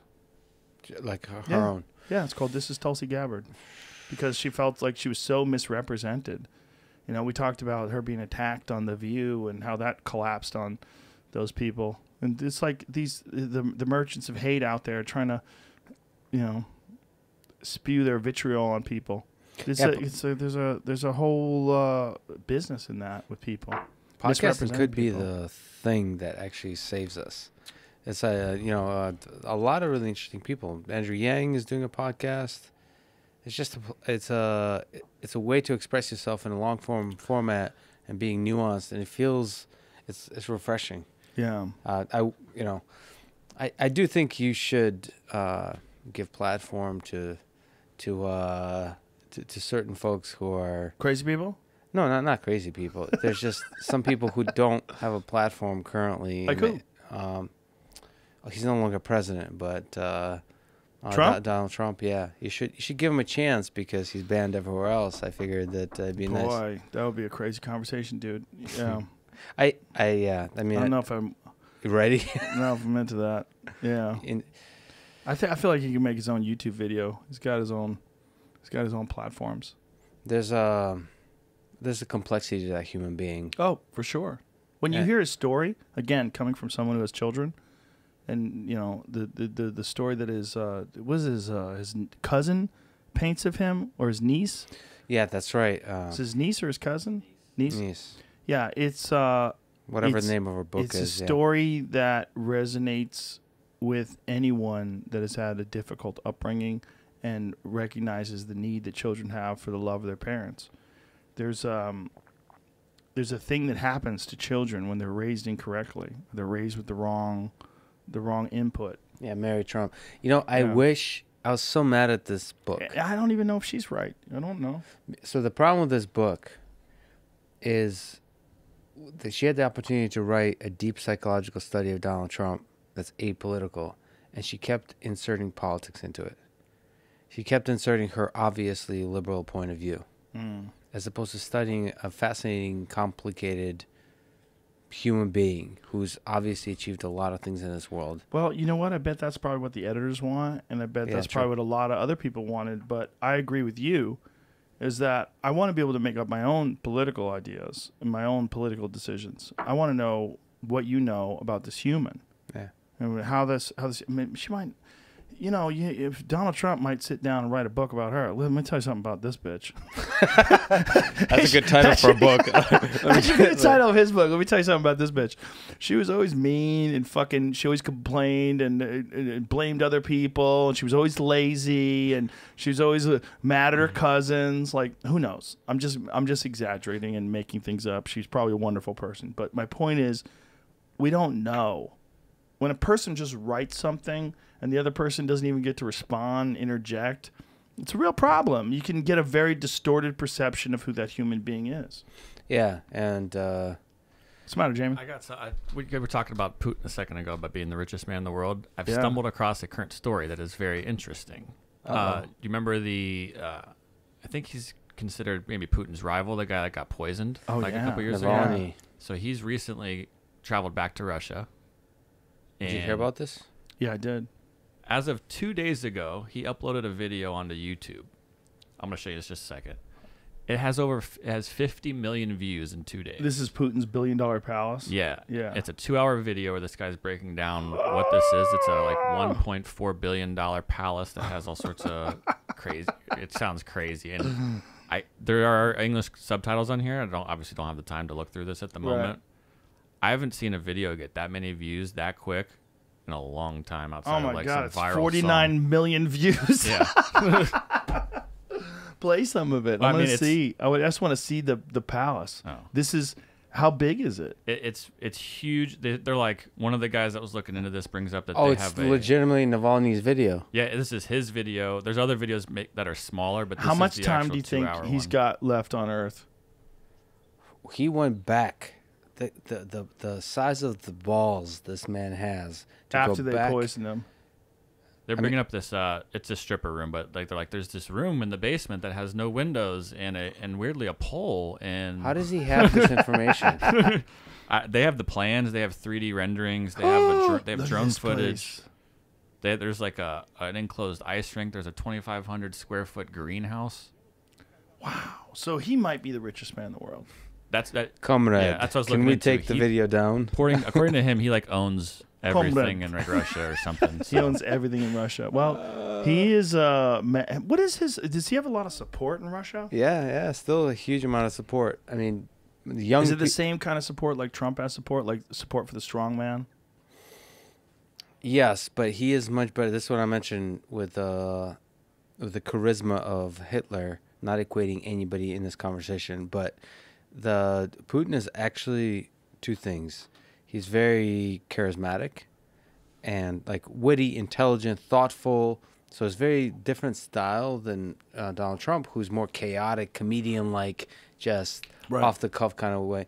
And the other thing that Putin is, which a lot of dictators have been throughout history, is he's really good at his job, actually, of being a manager, of being president. He loves his job. He loves his job more than he loves power, which is fascinating to watch. Really? Stalin was similar to that. So Is that why he's effective? That's why he's effective. You can have critical perspectives on it, you can have positive perspectives on it, but the truth is he's really good at having the meetings with the different people that are responsible for energy, for agriculture, for the way the country runs, actually listening to them. Obama was really good at this, at listening to the different experts and understanding what they're saying, even though he himself is not an expert in it, asking the right questions, thinking through it, calling you out on your bullshit if you're corrupt. He's actually really good at fighting corruption. A lot of people argue that he's actually, while he's good at fighting corruption, he's creating an extra, like another level of corruption by the way the kind of cronies he gets into government. But the fact is, he calls people out on their bullshit. When he gives a lot of money to a different kind of region to perform a certain task, he expects that task to be performed. Like if a certain kind of infrastructure has to be built, he calls you out on your bullshit if you didn't build that set of roads or whatever the infrastructure is. So he's good at his job. The stuff that's underneath it, the potential hypocrisy or the deeply unethical things for which there's very little proof, but almost like common sense, like Epstein didn't kill himself level of like logic is it bothers a lot of people, especially in the West. But in Russia, I think he still has majority support. I'm pretty sure he has significant support in Russia. Young people who love the West, who love the idea of freedom. They don't like the idea of what Putin is doing, which is essentially an authoritarian government. He's essentially a dictator. And if you love the idea of freedom, even if Putin is good for Russia, it feels like this is the wrong man to bring freedom to Russia. And that's where that's ultimately where the battle is, of the battle for freedom. They look at America, yeah, it's a giant mess of just division and all that kind of stuff. But I think what permeates everything that's going on in America is a love of freedom. We have different definition of what that means, but ultimately we want to be free to pursue the thing that we love doing, whatever that is. So this country, the United States of America, allows people, for whatever weird thing they're into or amazing thing they're into, to be able to pursue that and build, if it's like engineering, to build that thing, or if it's art, to create that thing, and not be stopped by kind of institutional breaks that slow you down. And so like the left defines that as saying, if you're a minority, then there's all these institutions that slow you down in terms of your ability to be free in expressing yourself to your fullest potential. And then people on the right are saying, well, there's all these, like, how do you put it nicely? But, government overreach in controlling, stifling businesses, stifling conversations, stifling thought, stifling the truth, by sort of saying that this is what, by using terms like white supremacy, by using all these kinds of terminology, being with stifling freedom of speech. That's people on the right are saying that about the left. But ultimately the struggle is for freedom of speech. And then really effectively in Putin's Russia, all of those freedoms are kind of absent, if we're honest. Really effectively. That's an interesting way to put it, because you can make an argument that the main flaw of our democracy is that every 4 years we change leadership. Right. And there's a battle as soon as the person takes office to establish who's going to be the next person in line 4 years from now. So oftentimes, like, this is one of the things that, to quote Chris Rock again, he was talking about Obama. A lot of people were disappointed with Obama's first term. And he was saying, you got to wait until the second term. That's when he can do some really gangster shit, because he knows he can't go anywhere. But isn't that a strange thing? That, like, if you had any other job, right? Like, imagine if I only had 4 years to do this podcast. Go back and listen to the first 4 years. They're fucking terrible. I didn't know what I was doing. Yeah. I wasn't good at it yet. I needed to figure out how to communicate with people. And I think I'm better today than I was yesterday. And I think I'll be better tomorrow than I am today. And I think you get better if you care, if you work at it. Is that the same thing with someone who runs a government? I would imagine there's some similarities and parallels. Now, the problem with that is, of course, the best case scenario is you have a benevolent dictator. You have a dictator that cares but realizes, like, you fucking idiots, I need to take care of you, but I really do love taking care of you, and I'm going to do it within your best interests, and I'm going to try to do my very best to run this country the right way. I don't think anybody thinks that of any of our presidents. I think everybody thinks that our presidents are beholden to special interest groups and lobbyists and all the people that got them into positions of power in the first place. Modern day presidents, yeah. I think. And also, when they get out, we know what they're doing. They're going to go right to bankers and start doing speeches for $500,000 and all that shit. We know it's a scam. But we hope they do it the best they can with the system that's in place, as corrupt as it is, as fucking entangled with money as it is. But if there was someone like a Putin character, like an American Putin, like who would it be? Like some fucking Clint Eastwood type dude who just like, you know what I mean? Jocko Willing type of character. Yeah, well, Jocko Willing. I'm all for it. Jocko for president. Well, it's a good question. Whether, I mean, this is to me, there's exact parallel between your trajectory in podcasts, which have been 11 years, and Putin, who have been. But I haven't poisoned anybody. Allegedly. He hasn't poisoned anybody. Allegedly. I don't know. This put alleged. What's in this drink? I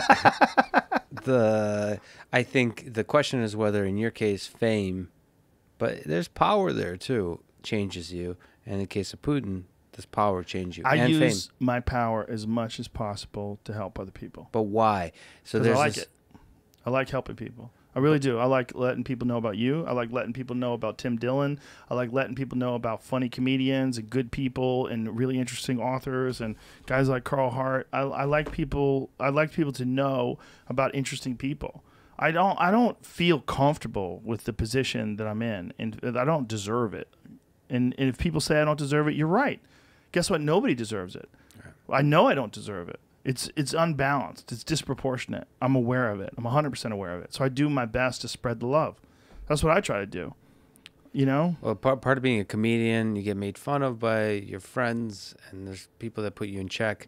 That's the concern with power in the political spectrum. Is right.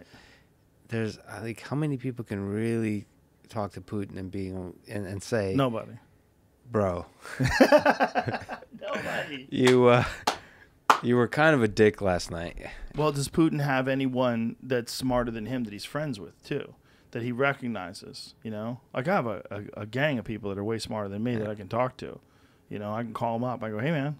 But the important thing is something in your genetics keeps saying that they're smarter than you. You can also convince yourself that you're smarter than them. No, I mean, but like, it's possible. Human beings do that. It's like... I think it's my martial arts background, too. I think there's a few things that contribute to the development of a human being. Like, one of them is just being humbled by whatever the mechanisms, and it seems like martial art, jiu-jitsu. Yeah. So uniquely humbling. Yeah. And daily. But see, this is why, sorry, I'm a little biased in being open-minded towards Putin because of his judo background. He's legit. I mean, when you watch, look, I know those guys are going with him. They're not trying to kill him, but I've watched Putin train, and I watch his technique. You know, I'm not a judoka. I have no belt in judo, although I think Wikipedia says I have a belt in judo. I have 0 belts in judo. I know like 2 hip throws. Yeah. But he's unquestionably legit. He's a real black belt. You know, there's no doubt about it. I watch him move. He knows what he's doing. And actually really good at it. Like, there's people that do judo can understand. There's a way when you watch a martial artist move, you understand this person understands the art. Yeah. And he is one of those. He's refined technique. Yeah. Yeah. They've learned from real masters. And we're humble for a long period of time. This isn't some little tool you learn while you're part of the KGB. He really loved judo. And for some reason, I might be a sucker and biased in that sense. It makes me feel like this person is human. You got a little bit of a Putin crush. You got a Putin crush on you. Putin crush? No. I'm fascinated by the man. Yeah. And but I'm also fascinated by Donald Trump. I'm fascinated by Barack Obama, by like the complexity of what makes a human being. And by the way, I'm a sucker for good speeches. People who are saying that Joe Biden's speech in the inauguration, I don't know if you heard it. I didn't hear it. Is a good speech. I think Barack Obama the whole time was sitting in the Bernie Sanders stance saying, like, hold my beer. That was a terrible speech. There's such an opportunity to crush it right now. Really? With a beautiful speech. And it was like very generic, positive unity kind of. But if you want to do a unity speech, you better bring your best Martin Luther King Jr. You better bring your best Obama. That sucked. But I'm fascinated by these complicated people that come to power. Obama is one of them. I think he's way more fascinating than people give him credit for. Yeah, I agree. There's no way he's not. You know, raised by a single mother, you know, in Hawaii. He's an interesting character. And, you know, rose to the highest ranks of government in a very unusual way. You know, he's our best statesman that we've ever had, in my opinion. You know, I mean, people love Kennedy because he died. If Kennedy lived, who knows what we'd think of him? Probably hate him after the first term. I mean, he was very hated when he died. You know. Yeah, he's a special human, but also to be special, to be fascinating, you don't have to be our best. You can be our worst. Yeah, but he was our best statesman. Yeah, our best communicator. I mean, he was the smoothest and the cleanest in his. But at the time, Kennedy bucked the system harder than anybody. I mean, I'm sure you've heard this speech that Kennedy gave about secret societies. You know. Yeah, it's a brilliant speech. It's absolutely brilliant, and that was before they fucking shot him in the head. They're like, "That's enough of this," because he was combating the very thing that ultimately murdered him.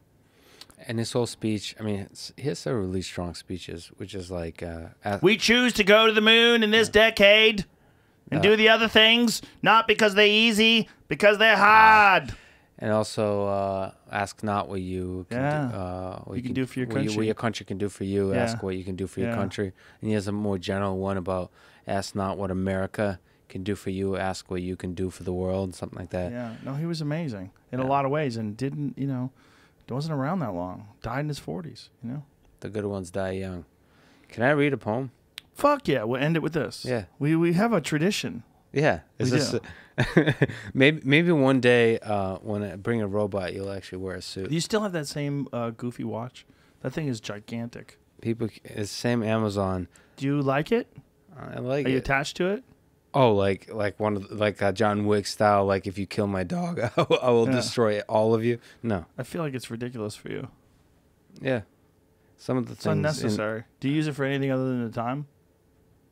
Yeah, that's what a watch is for. Other than the time. Yeah. Other than the time. No. Oh, I do not use it for anything but to check the time, Joe. But why Rogan. do you need a watch so large? This is the problem with Americans.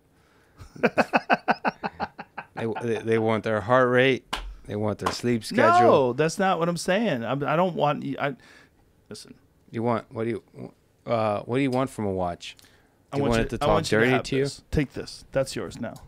That's an Omega, and that has a moon phase. You see Really? that moon in the bottom I can of it? keep this? That's yours. That's yours. You see the moon on the bottom of it? Do you see that? This is a happy man right now. That's my watch. That's my favorite watch, by the way. Do you see the moon in the bottom of it? Yep. That is the actual moon phase. It's a real high-resolution photograph of the moon, and as the moon rises, it will rise. It's set in the position where the moon is currently. Oh, that's awesome. Fuck yeah, it's awesome. Take that piece of shit, stupid fucking Frisbee you got on your wrist. You can't get this back because you just did it on yours. record. I It's love yours, it, man. Joe, What is thank you this? so much. This is a steampunk watch. That fucking the stupid robot thing. writes it and erases it every minute. That's so dumb. But that watch is my favorite watch, and I want you to have it. Joe, thank you. My pleasure. See Yeah, that? big ass wrist. Yeah. I do. Well, we can get it sized for you. No, this is perfect. But fuck, man. But you see the Thank you, little Joe. moon? Thank you so much. Do you see it at the bottom? Yeah, Wait till yeah. it comes full moon. You get a real sense of what it looks like. It's beautiful. It's a beautiful high resolution image. And one of the reasons why I like Omegas, first of all, the astronauts that went to the moon allegedly, they wore Omegas. But also, it doesn't have the same sort of cachet value as Rolexes or a lot of the people that have a peripheral understanding of watches. Yeah. But they're fucking phenomenal watches. They make amazing watches. I have a bunch of Omegas. I love them. But that is my favorite watch, and you have my favorite watch now.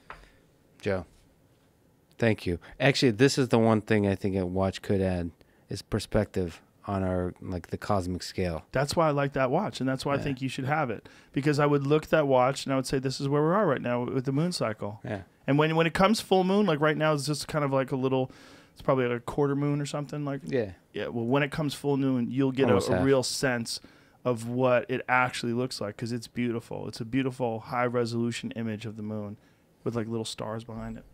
See how much shit Connor got for his watch this week? Yeah, but that's ridiculous watch. That's a ridiculous I don't watch. like those watches. I mean, look, you could like whatever you Oh, wow. like. Yeah, that's $1 million. His watch. That's preposterous. It's all filled with diamonds and shit. it has I to don't know own a that. single diamond. I've never had a diamond in my life. I don't want a fucking diamond. I like engineering. That's what I like. I'm a fan of engineering, and what I like about that watch is the engineering behind it. Is that it's a mechanical watch, meaning the time is kept within like a second or two. I don't know what it is, like a day, or I forget what it is, but also with a complication. There's this crazy complication that shows the moon rising across, and when it goes dark, I know when I can go outside and see the stars because I look at my watch. And when my watch shows me no moon, that's when I go outside on my deck. Because when I go outside on my deck, I know I'm just going to see nothing but stars and no moon at all. No light pollution, just beautiful stars in the sky. Oh, I'm going to take care of this one. Take care of it, my brother. Take care of it. Read your poem. This one, maybe it doesn't make sense for a white guy from Russia to read, but the reason I love You're this... a different kind of white guy. Different kind. White people from Russia are a different kind of white people. Yeah. I've been saying that about fighters for a long time. Like the Russian fighters that's a different kind of white people. But when I came to this country, what I fell in love with is the freedom. That a silly fucking guy like me can do anything I want with my life. And so this one is from Maya Angelou called Caged Bird. She has really good, one of the literary geniuses that America's ever produced, but she mostly talks about the freedom in the context of racism. But this is bigger than that. This is about freedom in general, freedom of the human spirit. It's called Caged Bird by Maya Angelou. The free bird leaps on the back of the wind and floats downstream to the current ends and dips his wings in the orange sun rays and dares to claim the sky. But a bird that stalks down his narrow cage can seldom see through his bars of rage. His wings are clipped and his feet are tied, so he opens his throat to sing. The caged bird sings with a fearful trill of the things unknown but longed for still, and his tune is heard on the distant hill, for the caged bird sings of freedom. The free bird thinks of another breeze, and trade wings soft through the sighing trees, and the fat worms waiting on a dawn-bright lawn, and he names the sky his own. But a caged bird stands on the graves of dreams, his shadow shouts on a nightmare scream, his wings are clipped, and his feet are tied, so he opens his throat to sing. The caged bird sings with a fearful trill of things unknown, but longed for still, and his tune is heard on a distant hill, for the caged bird sings of freedom. That's beautiful. She's an incredible person, and this is an incredible country. I love America. Lex Fridman, ladies and gentlemen. Thank you, brother. God bless you all. Thank you for the Bye-bye. watch. Thank you. Bye. My pleasure. Thank you for being here. Goodbye, everybody.